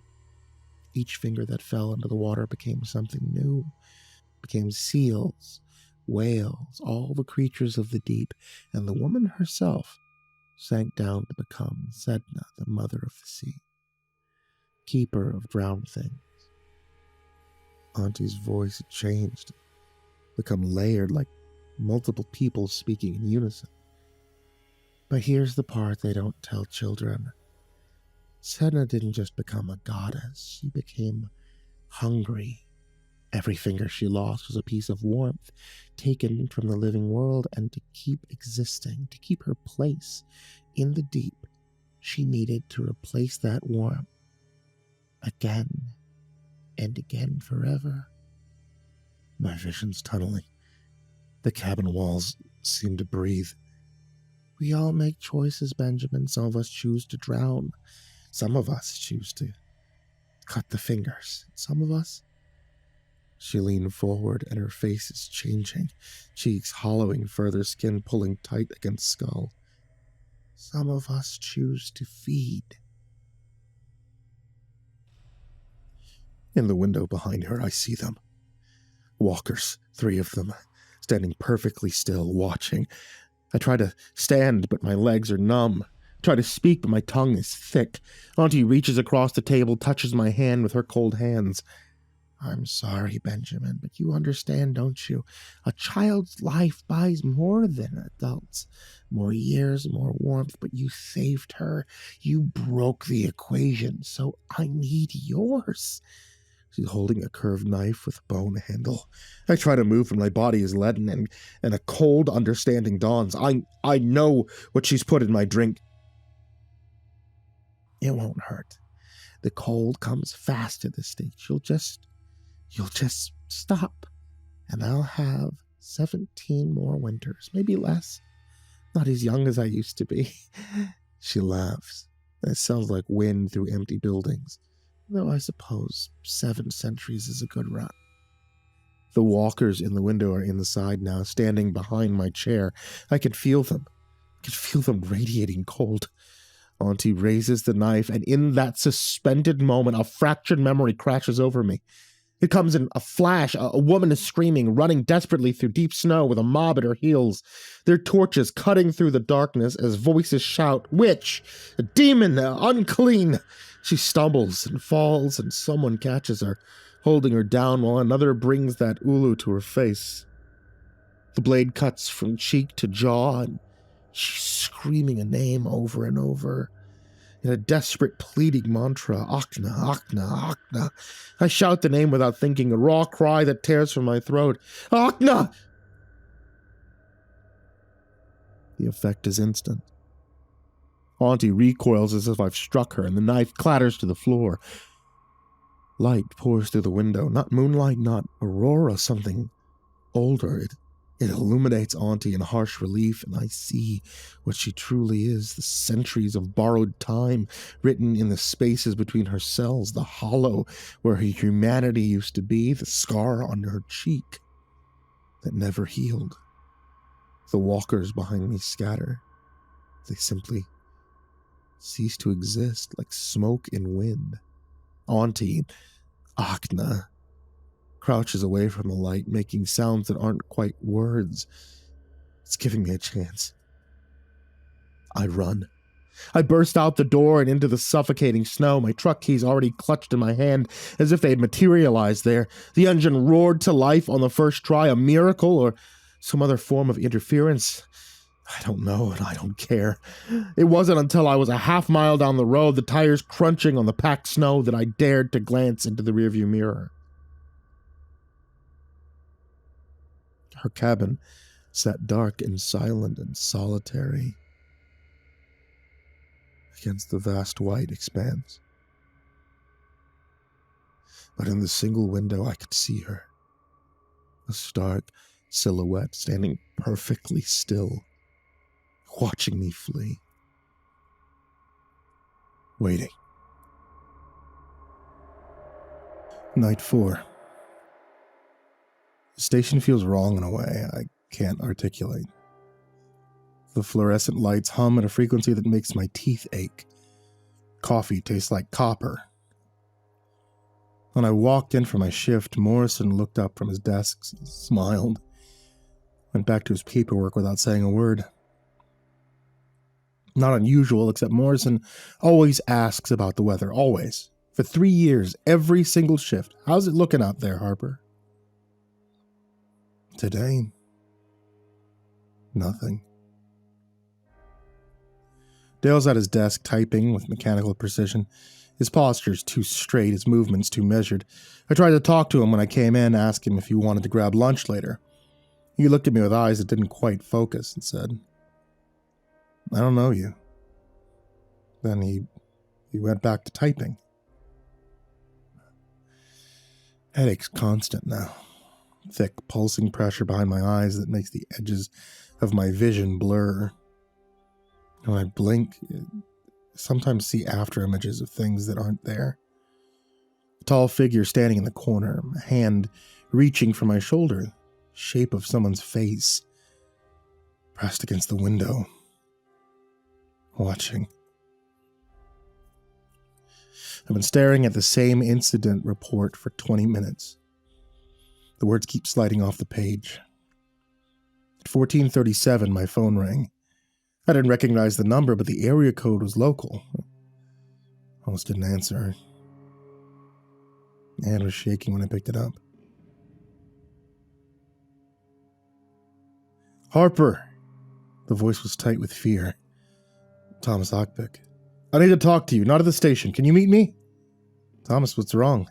"Not on the phone." His breathing was ragged. "The old fish camp, north of town. The one by Otter Creek, you know it." I did. Abandoned for years, just a few rotting shacks on the ice. "All right, yeah, I'll be there in 20 minutes. "Come alone," he said. And then quieter. "I'm being followed." The line went dead. I grabbed my coat and keys. Auntie was at the dispatch desk when I passed, her fingers moving across the keyboard with that same unnatural fluidity. She looked up as I walked by, her smile too wide, showing too many teeth. "Going somewhere, dear?" "Routine patrol." "In the middle of your shift?"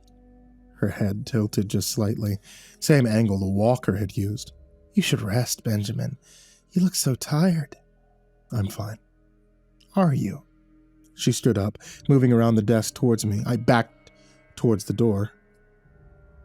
"I've been having such a hard time lately. The headaches, the confusion. Sarah told me you've been seeing things." My blood went cold. "You talked to Sarah?" "Of course. We're all so worried about you." Her hand reached out, fingers cold even through my sleeve. "Perhaps you should take some time off before something happens." I pulled away and pushed through the door into the brutal cold. Behind me, I heard her laugh. The drive to Otter Creek took 45 minutes.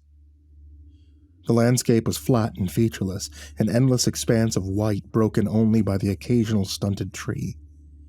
The sky pressed down like a lid, kept checking my rearview mirror, but the road behind me was empty. The fish camp appeared like a wound in the snow. 3 shacks, their walls gray and skeletal, leaning into the wind. Thomas's truck was parked at an angle, driver's door still open. I killed my engine and stepped out into the screaming cold. "Thomas!" The wind swallowed my voice. I approached the nearest shack, my hand on my service weapon. A door hung from one hinge, creaking with each gust. Inside, the floor was thick with drifted snow. Overturned chair, rusted kerosene heater. "Thomas!" I called again. "Here!" I spun. He was standing behind me, maybe 15 feet away. His face was haggard, eyes sunken, red-rimmed. He looked like he hadn't slept in days. "You all right?" He shook his head. "It's been following me for 3 days. Tall, thin, like a shadow standing up. I see it in my rearview mirror at the edge of my property. Sometimes I hear it walking on my roof at night. Thomas, I need you to tell me the truth." His voice cracked. "Is this because of my daughter?" Relief flooded through me, so intense I almost staggered. Yes, Nika, you remember her." His face went blank. "Who?" "Nika, your daughter, 8 years old. I found her 4 nights ago. I saved her life. I don't have a daughter." The words were flat, automatic. "I have a son, Tobias. He's 6. No, you came to the station. You brought me fish. You said, 'I've never been to the station.'" He took a step back. "I don't know what you're talking about." "Thomas, please." I pulled up my phone, scrolling through photos. I had to have something, some proof, but when I got to the night of the rescue, there was nothing. Just a gap in the timeline, photos from 2:45, then nothing until 4:23. "You called me," I said desperately. 20 minutes ago. You said you were being followed." "I called you because it's getting worse." His voice dropped to a whisper. "The shadow, it's getting closer. Last night, it stood in my bedroom window. I could see its outline against the glass, and Benjamin..." He looked at me with naked terror. "It was wearing your coat." The cold suddenly felt colder. "What are you talking about?" "Your SAR coat. I could see the patch, your name, Harper B. But the letters were backwards." He was shaking now. "What did you do? What did you bring back with you?" "I saved a little girl," I said, my voice low and steady. "Your daughter." "I don't have a daughter!"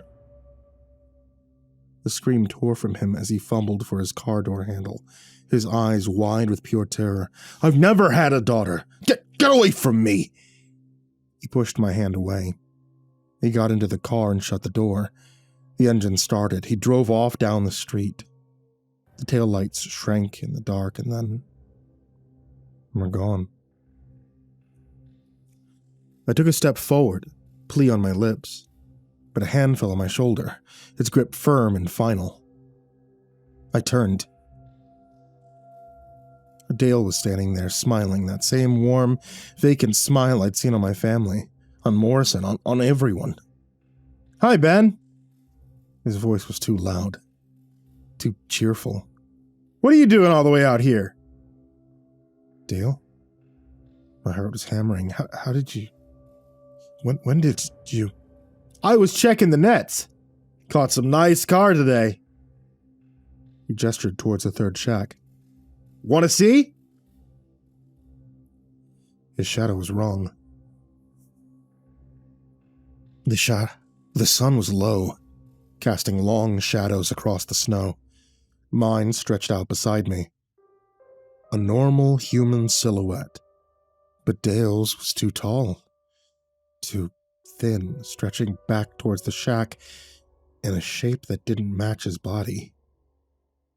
"Dale," I said slowly, "I think you should step back." "Why?" That same bright smile. "I'm just here to help." "You don't fish, Dale. You're vegetarian. Told me 1,000 times. The smile didn't falter. "Of course I fish. I've been fishing here for years." "No," I said. "You haven't." For a moment, nothing moved. The wind died, even the creaking of the shack fell silent.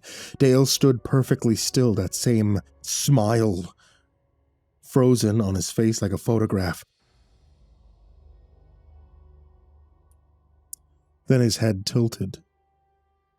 Slowly, mechanically, the exact angle the walker had used.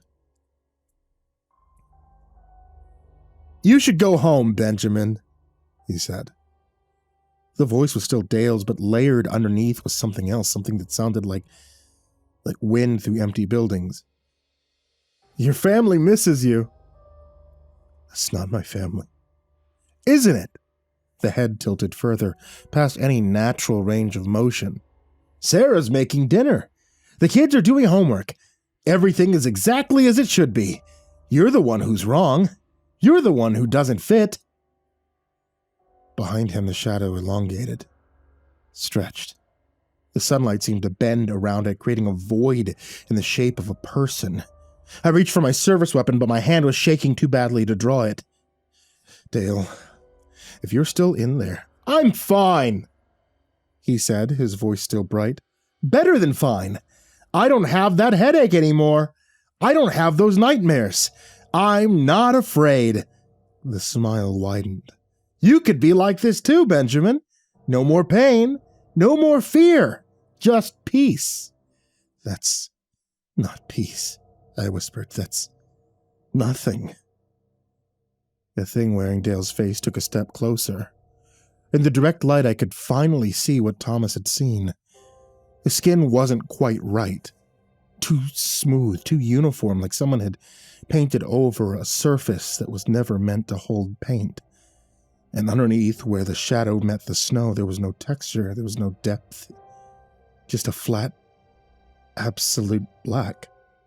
I grabbed the flashlight from my belt and shone it directly at Dale's face. For a fraction of a second, the light passed through him. I could see the shack behind, the gray wood visible through his chest like he was made of smoke, and then he solidified again, but the smile was gone. His face had gone slack, features settling into something smooth and featureless. The mouth was too wide, the eyes too far apart. "You looked," it said in a voice that was no longer Dale's. "Rule 2. You're not supposed to look." "It's 2 in the afternoon," I said, backing towards my truck. "Rules only apply after 3 a.m. The thing that wasn't Dale laughed. It sounded like ice crackling on a frozen lake. "The rules changed, Benjamin. When you took the debt, you changed them, and now we can come anytime, anywhere, as long as that ledger needs balancing." Behind it, more figures were emerging from the shacks. Tall, impossibly thin, their shapes, cutting sharp silhouettes against the white expanse, but these weren't shadows, these were people. The man from the third shack, a woman in a parka, an elder with a walking stick. All of them smiling with the same vacant expression, all of them moving with that same fluid, unnatural grace. "Dale," I tried one more time. "Dale, I know you're in there. You showed me the photo. You remember Nika. You remember the rules." For a moment, something flickered behind those two wide eyes. A spasm of recognition, of fear. "I looked," Dale whispered. His voice suddenly his own again. "Oh God, I looked right at it. It was wearing my mother's necklace, the one I buried with her. I saw it, and I looked, and now..." His eyes snapped back to that placid black. The flicker was gone. "Dale zones out sometimes," the thing said in that layered, wrong voice. "He'll be fine. He'll be better. He'll be balanced." Dale turned away from me. His movements suddenly jerky and mechanical. He walked back towards the shacks with rigid, upright posture, not looking back. I ran for my truck. The walkers didn't follow. They just stood there, a line of figures against the white, watching as I fumbled with my keys, as I gunned the engine, as I fishtailed away from the camp. In my rearview mirror, I saw Dale get into his truck. He sat perfectly still, hands at 10 and 2, staring straight ahead. Then he drove away in the opposite direction.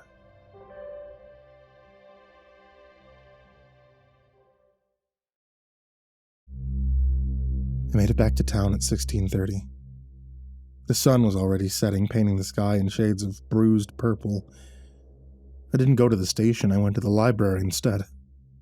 Margaret was at the front desk, stamping books with metronomic precision. When she saw me, her face lit up with that same too-wide smile. "Benjamin, how lovely to see you!" I need to see the old SAR records again, from 1956. "Of course, dear." She stood up with impossible fluidity. "Right this way." She led me to the basement. The stairs creaked under our feet. The lights flickered. "You know," she said conversationally, "I've been thinking about our last conversation, about Auntie." "What about her?" "You asked how old she was." Margaret stopped at the bottom of the stairs, turning to face me. In the dim light, I could see that her shadow was too long, stretching back up the stairs in a shape that didn't match her body. "That was very rude, Benjamin. You shouldn't ask elders their age." "Margaret? When did you start working here?" "Oh, I've been here for years." "How many years?" Her smile didn't waver. "Does it matter?" I pushed past her into the archives. The boxes were where I'd left them 4 days ago, but when I opened them, the photos were different. The group photo from 1956, the one with Auntie in the back row. She was gone, just a gap where she should have been, the people on either side standing slightly too far apart. Dedication ceremony, 1968. No Auntie.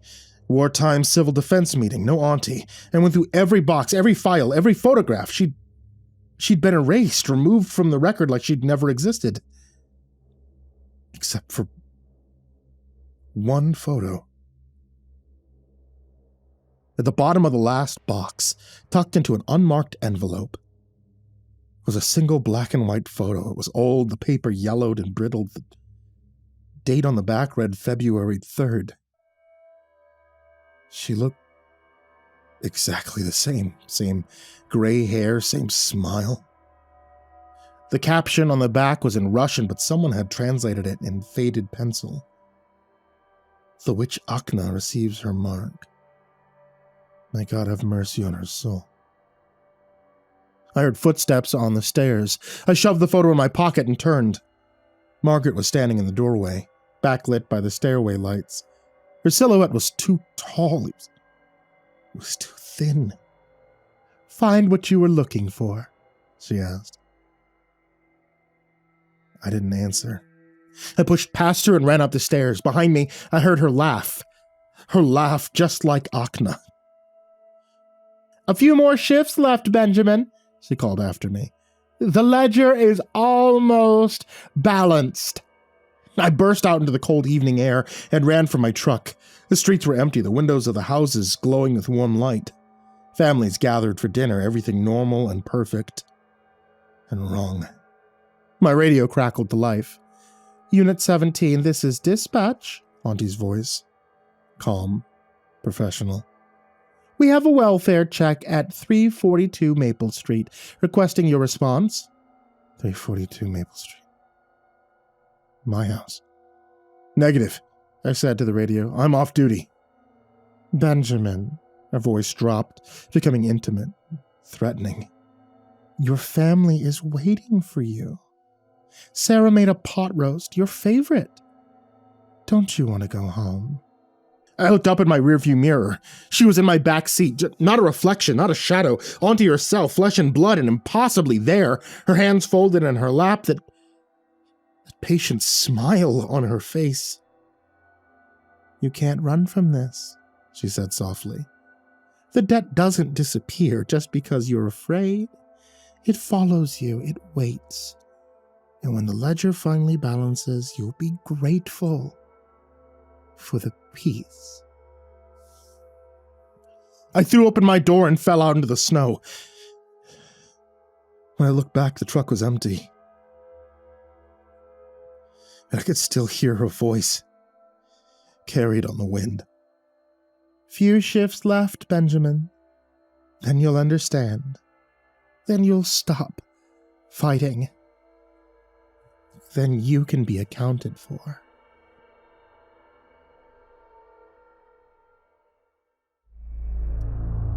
The descent started on night 5, but I didn't recognize it as descent. I thought I was investigating. I thought I was solving the problem. That I was actually doing was dissolving.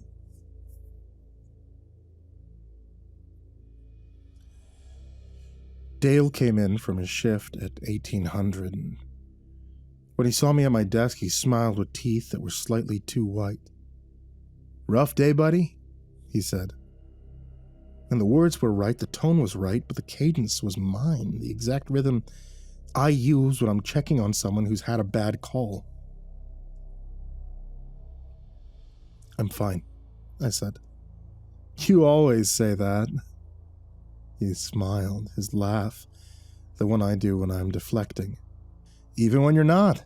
Even when you're sitting there thinking about how everything's falling apart and you can't tell anyone because they'll think you're crazy." I stared at him. "I never said that out loud." "Didn't you?" He tilted his head. The angle was perfect. The angle I use when I'm assessing someone's mental state. "Maybe you did, and you just don't remember. You've been having those blank spots, haven't you?" My headache pulsed behind my eyes. Sharp spike of pressure. "What blank spots?" Dale pulled out his phone, tapped the screen a few times, turned it towards me. Security footage. Black and white, timestamp 3:07, 2 nights ago. I was standing in the hallway outside the operations room. My eyes were closed, my lips were moving, forming words I couldn't hear through the silent footage. My hands were at my sides, fingers twitching in sequence. Counting. "You stood there for 4 minutes, Dale said softly. "Then you walked back to your desk and kept working like nothing happened. Morrison asked if you were okay. He said you'd just been checking the thermostat." "I don't remember that." "I know." He put the phone away. His smile was gentle, concerned, perfectly calibrated to my own expressions of empathy. "It's okay, Ben. We all have blank spots now.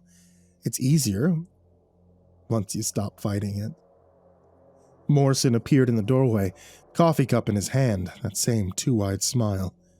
"Everything okay in here?" "Ben's having a hard time," Dale said. "We're all worried about him." Morrison's voice was warm and fatherly, using the exact inflection I'd heard him use with rookie officers who were struggling. "Maybe you should take some time off before something happens." I stood up so fast my chair hit the wall. "I'm going on patrol." "At night?" Morrison's eyebrows raised. "That's not safe, Ben. You know the rules." "It's 8 o'clock. I have 7 hours before the rules matter." I grabbed my coat and I walked out. Neither of them tried to stop me. They just watched me leave with those patient, knowing smiles.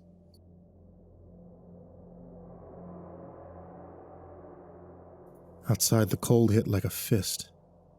-42. Kind of cold that makes your lungs ache, turns your breath to ice crystals before it leaves your mouth. I got in my truck and started driving with no destination in mind, just The need to move, to be away from those smiles. That's when I noticed the night clerk through the station window. Mary, 60-something, always hems while she filed paperwork. She was standing perfectly still at her desk, head tilted at that familiar angle, staring directly at me with pupils so dilated her eyes looked black. I drove. The headache had evolved beyond pain into something else. Pressure, density, like my skull was filling with frost, ice crystals forming in the spaces between thoughts. Sometimes when I blinked, I saw after images. A tall figure standing in my peripheral vision, a hand reaching for my shoulder, the shape of someone's face pressed against the passenger window, breath fogging the glass from the inside. I pulled over on an empty stretch of road and checked my phone. 3 missed calls from Sarah. 2 voicemails I couldn't bring myself to listen to. A text from Thomas. Need to talk. I stared at that message for a full minute. Then I opened my phone and scrolled back to the night of the rescue. The gap was still there. Photos from 2:45 showing my gear laid out on the station floor. Then nothing until 4:23 showing me filing paperwork with what looked like mud on my boots. No, not mud, frozen blood. I drove to Thomas's house. Sat in the driveway for 10 minutes, engine running, heat blasting, trying to steady my breathing. His truck was there. Lights on in the kitchen. Through the window I could see him sitting at the table, head in his hands. I knocked. He opened the door and looked at me with eyes that had forgotten how to sleep. "Show me a picture of your daughter," I said.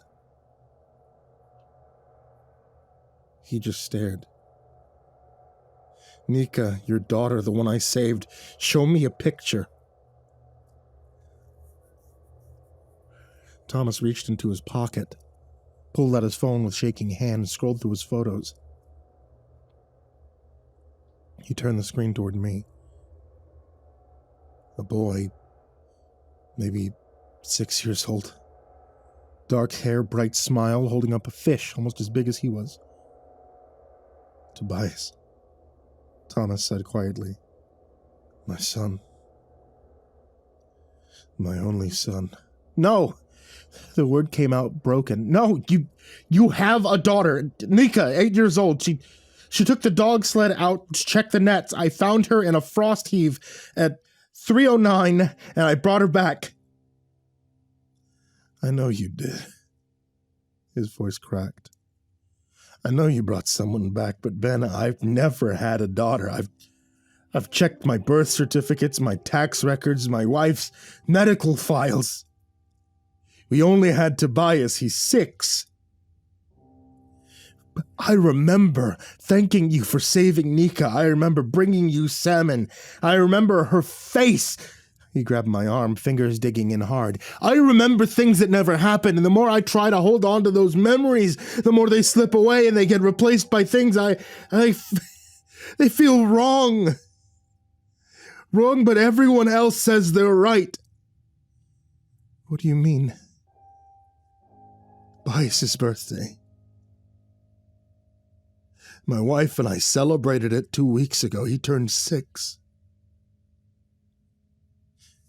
But when I look at the photos, he's in clothes that are too small.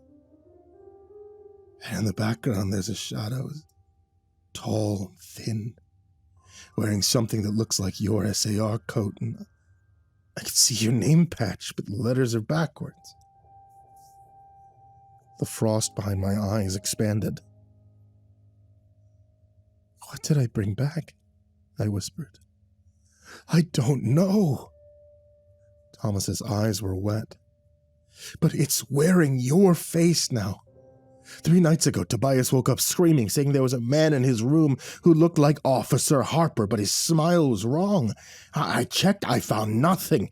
When I turned on the lights, there were boot prints in the frost on his window.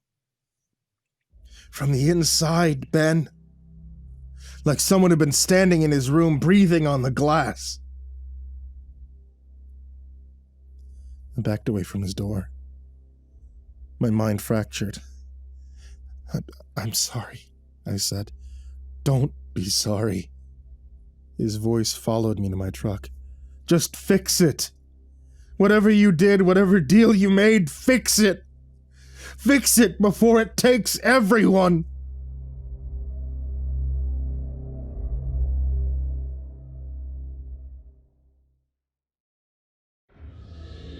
I drove back to the station. I parked. I couldn't make myself go inside. The building looked wrong. The windows were glowing, but the light was too steady. It was too perfect. There was no flicker. There was no shadow, just flat, even illumination that made my eyes hurt. Dale was visible through the operations room window. He was typing on his computer. That same mechanical precision, his posture too straight, his movements too measured. Every 30 seconds he stopped, he tilted his head, and he resumed typing like a metronome, like clockwork. I couldn't go in there, not yet. I drove to the library instead. Margaret was at her desk, even though it was nearly midnight. She looked up when I entered. Her smile was immediate. Wide and wrong. Benjamin, working late. I need to see the archives again, old records, everything you have from before 1960. Of course. She stood with that fluid grace that belongs to someone decades younger. Right this way. She led me down the stairs. The air grew colder with each step, my breath fogging in the dim light. The basement smelled like old paper. And something else. Something organic and rotting. Here we are, Margaret gestured to the shelves. Take your time. I'll be upstairs if you need anything. She left me alone with the boxes. I started pulling files, incident reports from the 1950s, search and rescue logs, community newsletters, every document I'd looked at before, trying to trace Akna's presence through the decades, but the photos, they were different now. 1956 group photo, Auntie was back. She was standing in the second row this time, clearly visible, same gray hair, same smile. 1968 dedication ceremony, there she was, front and center, shaking hands with the mayor.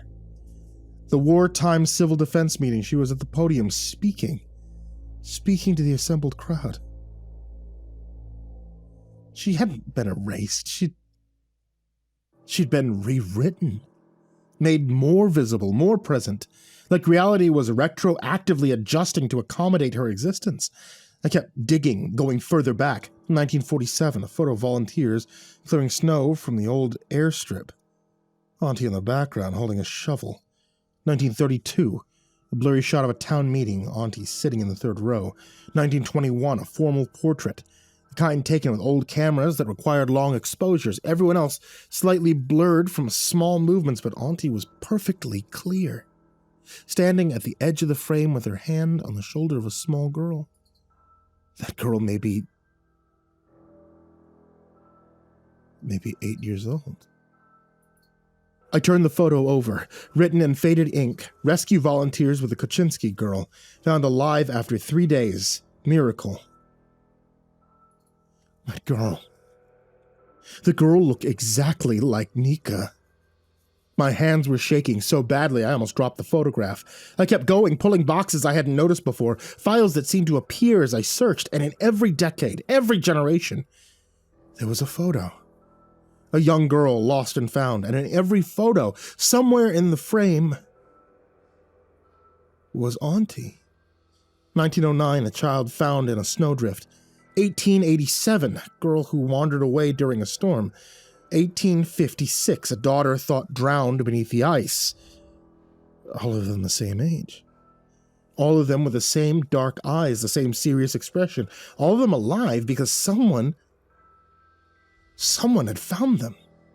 Someone had gone into the dark and brought them back, and in each case, within a month of the rescue, someone else had vanished. An adult, a volunteer, a hero. The ledger always bounced. I was about to close the last box when I found it. Not a photo, A book. Leather cover, walrus, ivory toggle. Kind of binding that predated modern bookmaking. I opened it with trembling fingers and the pages crackled with age. The handwriting was Cyrillic mixed with Inupiaq symbols, scripts flowing together like water mixed with oil. But I could read the first entry, maybe because I needed to, maybe because it wanted me to. Achna, daughter of the storm, 1721, keeper of the balance. Let no debt go unpaid, let no name leave the ledger except in exchange for another. Her name was written in rust-brown ink. Blood ink. Every page that followed was filled with names, hundreds of them, thousands. Each one carefully inscribed, each one crossed out with a single decisive line, and next to each crossed name another name, written in fresh ink. I flipped through decades, centuries. The handwriting never changed, the same careful script, the same shaky hand. At the very back, on the most recent page, I found my own name. Harper, Benjamin, SAR officer, debt assumed, 307, 6th night. Balance due 7th night. Below my name, a blank line waited. I sat there in the cold basement holding the book, understanding finally what this was, not a record, a contract, a bill of sale.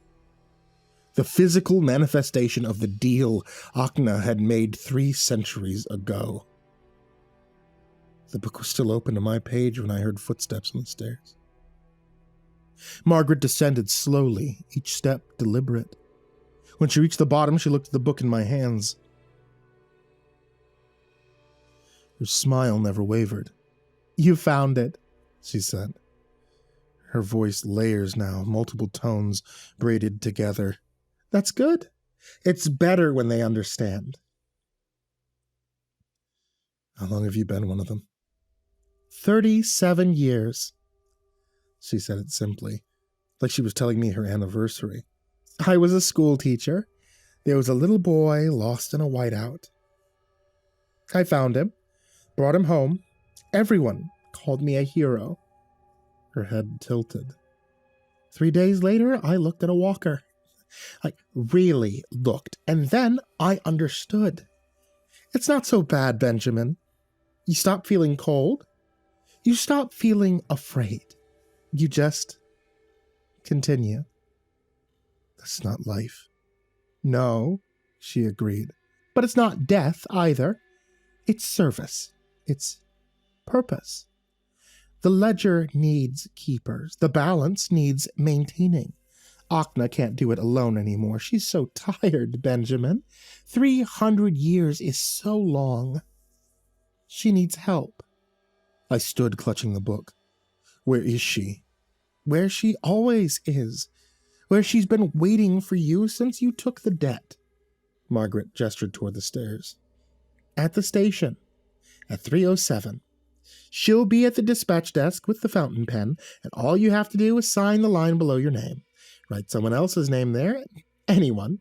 A tourist who underestimates the cold. A drunk who won't be missed. An elder who's ready to walk into the white. Just a name, Benjamin. And then you're free. And if I don't? Then at 3:07, the walkers come for you. And you become like us, like Dale, like Morrison, like me. Balanced. She smiled that patient, empty smile. Forever. I pushed past her and ran up the stairs. Behind me, I heard her call out, voice echoing in the basement space. You can't run from a debt, Benjamin. It follows you. It always collects. I burst out into the street with a book under my arm. My truck was where I'd left it, engine still running, heat still blasting. I got in, and I checked the time. 2:23. 44 minutes. I drove back to the station with the book on the passenger seat. Its presence, a cold weight that seemed to press against my ribs.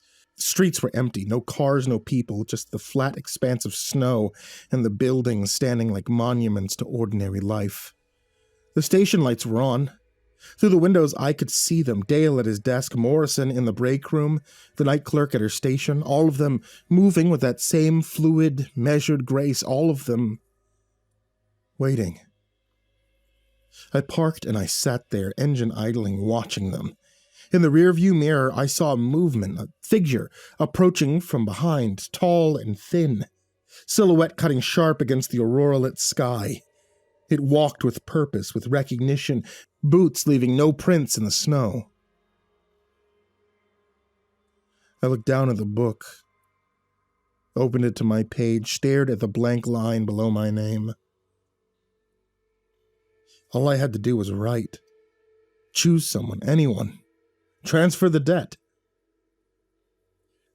My pen was in my pocket.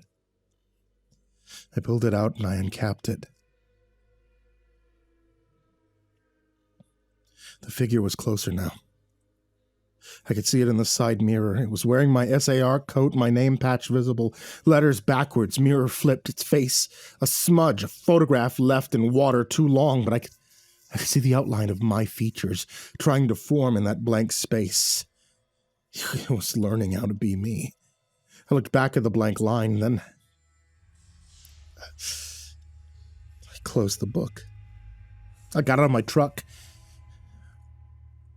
I walked back to the station with the book under my arm. The cold hit hard, but I barely felt it. The headache had crystallized into something beyond pain, a solid pressure that made my vision sharp and strange.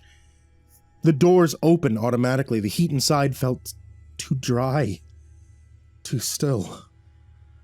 Dale looked up from his desk. Morrison appeared in the break room doorway. The night clerk stood from her chair.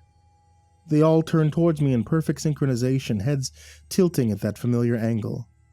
"Benjamin!" Morrison's warm voice. "We're so glad you came back. Are you ready?" I walked past them without responding, heading for the operations room. Auntie was waiting at the dispatch desk, just as Margaret had said that she would be. The ledger lay open before her. My page visible, the blank line, waiting. In her hand was a fountain pen, its barrel made from something that looked like carved bone, yellowed with age. She looked up as I entered, and for a moment I saw her as she truly was. Not the kindly elder everyone believed in, not the warm presence who'd worked dispatch for generations. I saw the hollowness. Centuries of borrowed time, a scar on her cheek that had never healed. Frost in her eyes that had replaced whatever humanity she'd once possessed. "Benjamin," her voice was soft, almost gentle. "You brought the book. Good boy. It's almost time. Are you ready to choose?" I set the book on the desk between us. Opened it to my page. "I want to understand something first," I said. "How did it start? How did you become this?" She was quiet for a long moment. Outside, the aurora flickered, casting green light through the windows. "They called me a witch," she said finally. 1721. I was a healer. I knew plants. I knew which roots stopped fever, which moss slowed bleeding. That was enough to make them afraid. When the sickness came that winter and I couldn't stop it, they decided that I was the cause. She touched her cheek, tracing the old scar. They cut me, marked me, dragged me onto the ice, and they left me to freeze. But you didn't freeze. No. Her eyes were distant, seeing 300 years into the past. Oh, I was angry. So angry. I wanted to live. I wanted them to suffer, so I cut my own fingers, all 10 of them. And I fed them to the dark, and the dark answered. It said, "You want to live? Then keep the books. Tundra takes people, always has. Someone has to maintain the balance. Someone has to make sure the debts are paid. Do this, and you will never die." So you became a monster. I became a keeper. Her voice hardened. For 300 years, I've maintained the balance. Every life saved means a life owed. The ledger must be full. The dark demands it. And yes, I've made the choices. I've written the names. I've watched them go into the white. She leaned forward. But I've also saved thousands, Benjamin. Thousands of children who lived because I made sure someone else paid their debt. That has to count for something. It doesn't. My voice was steady. You became what hurt you. You've done to others exactly what those villagers did to you for 300 years. Their face twisted. You don't understand. You can't understand. The dark doesn't forgive debts. It doesn't forget. If I stop, if the ledger goes unfilled, it takes everything, everyone. The balance collapses. Then let it collapse. She laughed, sharp and bitter. You sacrifice this entire town, everyone you've ever met, for what? Principle. No. I picked up the book. He held it between us. I'd sacrifice the system, the one that you've been feeding for 3 centuries, the one that only exists because you kept agreeing to it. I opened the book to the first page, to her name written in blood ink, never crossed out. The ledger says the debt can be paid by the hand that wrote it, I said. You wrote your name first. You made the deal. You've been paying with other people's lives for 300 years, but the original debt, that was yours, Akna. It's always been yours.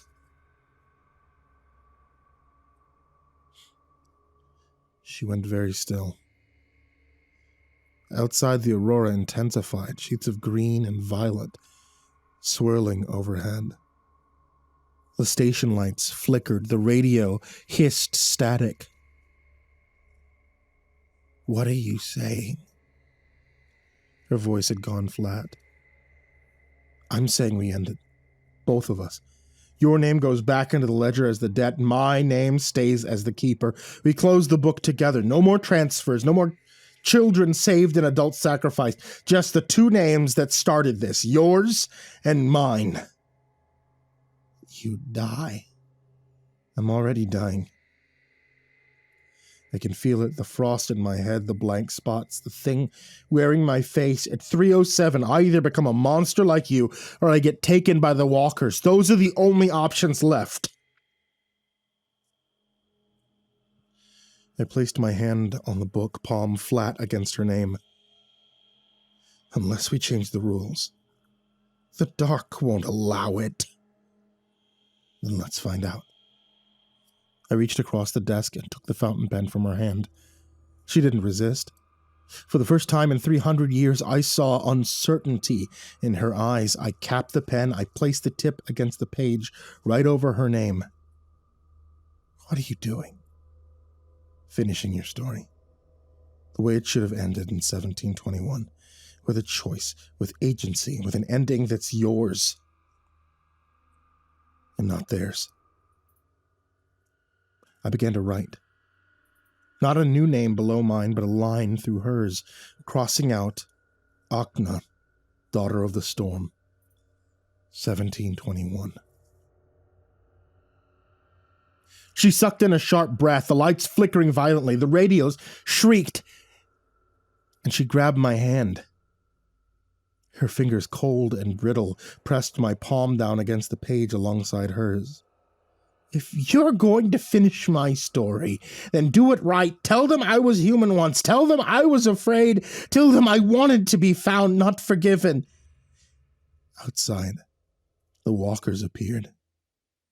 Dozens of them, hundreds, filling the space around the station, tall, impossibly thin, dark silhouettes against the aurora light. They pressed against the windows, faces forming in that smudged blankness. All the people who'd looked, all the debts that had never truly cleared. They kept writing, the ink flowing across the page, not a crossing out anymore, a transformation. I wrote her story in the margins, around her name, every year, every choice, every moment of fear and rage and loneliness. I see you, I whispered. I remember you. You were Akna, you were human, you were hurt, and you survived the only way that you knew how. A sound like breaking glass filled the station. The book began to glow, pale light seeping between the pages. The names written there, all those centuries of transfers and debts and balances, began to lift off the paper, ink swirling into the air like smoke, like snow, like all the stories that had never been allowed to end. The radio clicked.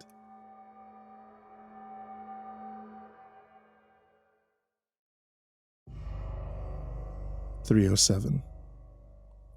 The walkers moved as one. Not toward me, toward her. They flowed through the walls like smoke, like memory converging on the dispatch desk. Shadow hands reaching out, dozens of them, hundreds. All the people she'd named over 3 centuries, all the debts that had been transferred and never truly paid. She didn't scream, she didn't fight.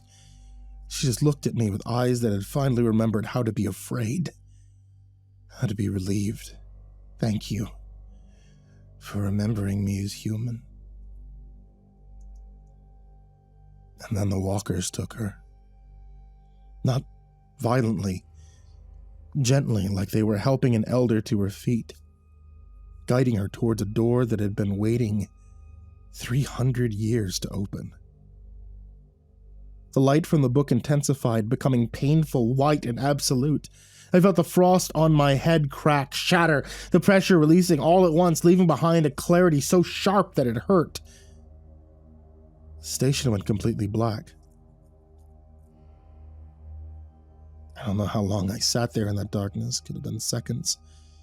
It could have been hours. Time felt negotiable, plastic, like it was resetting itself to account for something that had been bent wrong for too long. When the lights came back on, the book was blank. Every page, every name. 300 years of entries gone, just empty vellum, yellow with age, waiting to be filled with something new, something that didn't require a sacrifice.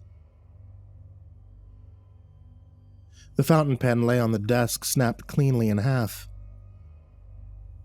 I picked up the pieces and put them in my pocket. And then I heard snoring. Dale was asleep at his desk, head pillowed on his arms, breathing deep and even. Real sleep, human sleep. I walked over and shook his shoulder gently.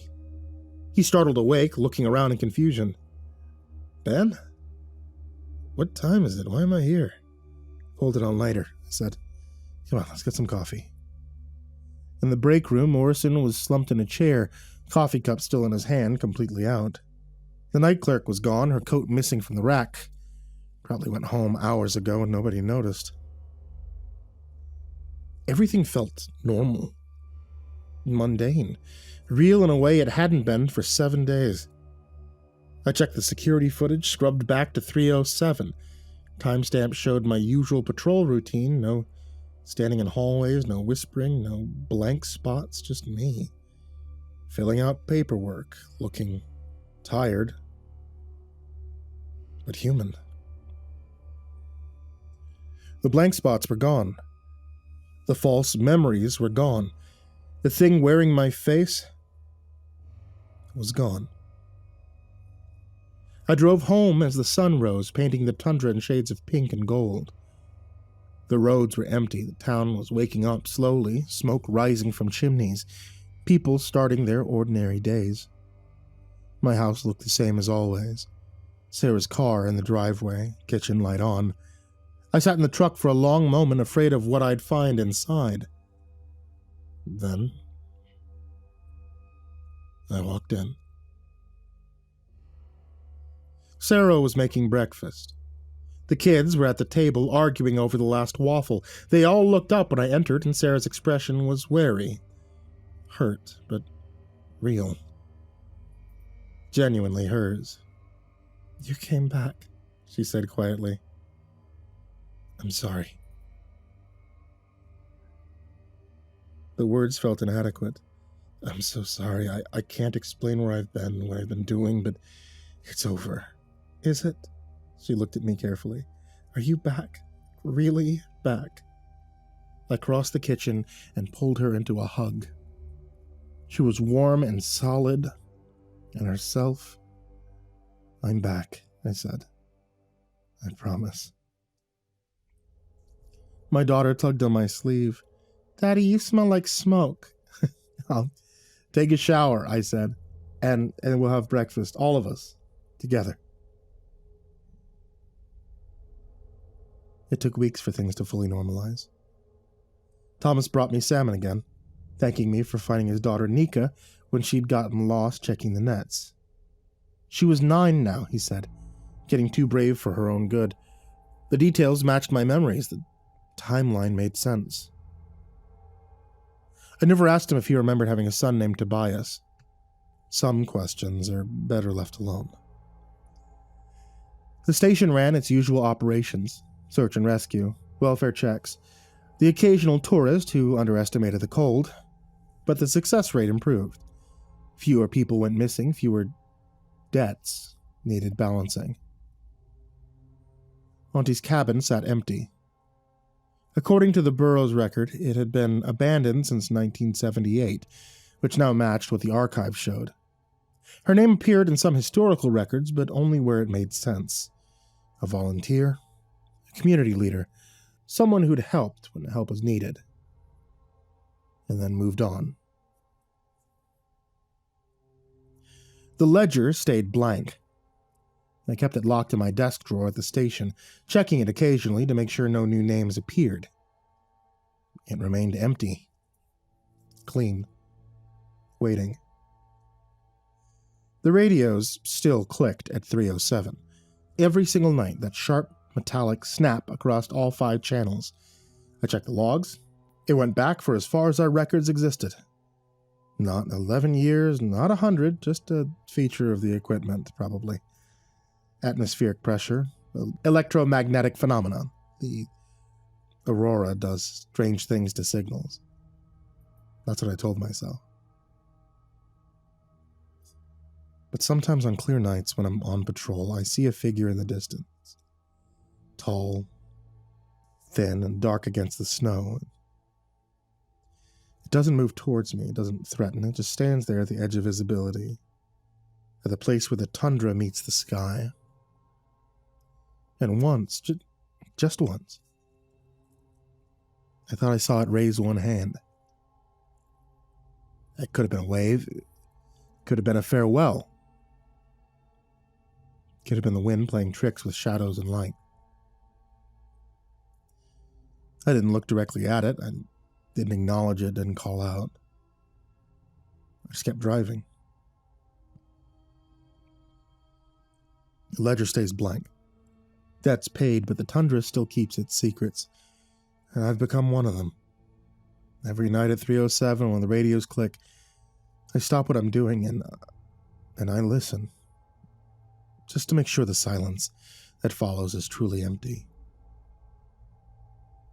So far it has been, but I keep checking. I'll always keep checking, because that's what keepers do. We watch. We listen. We remember. And we make sure the dark stays empty of names.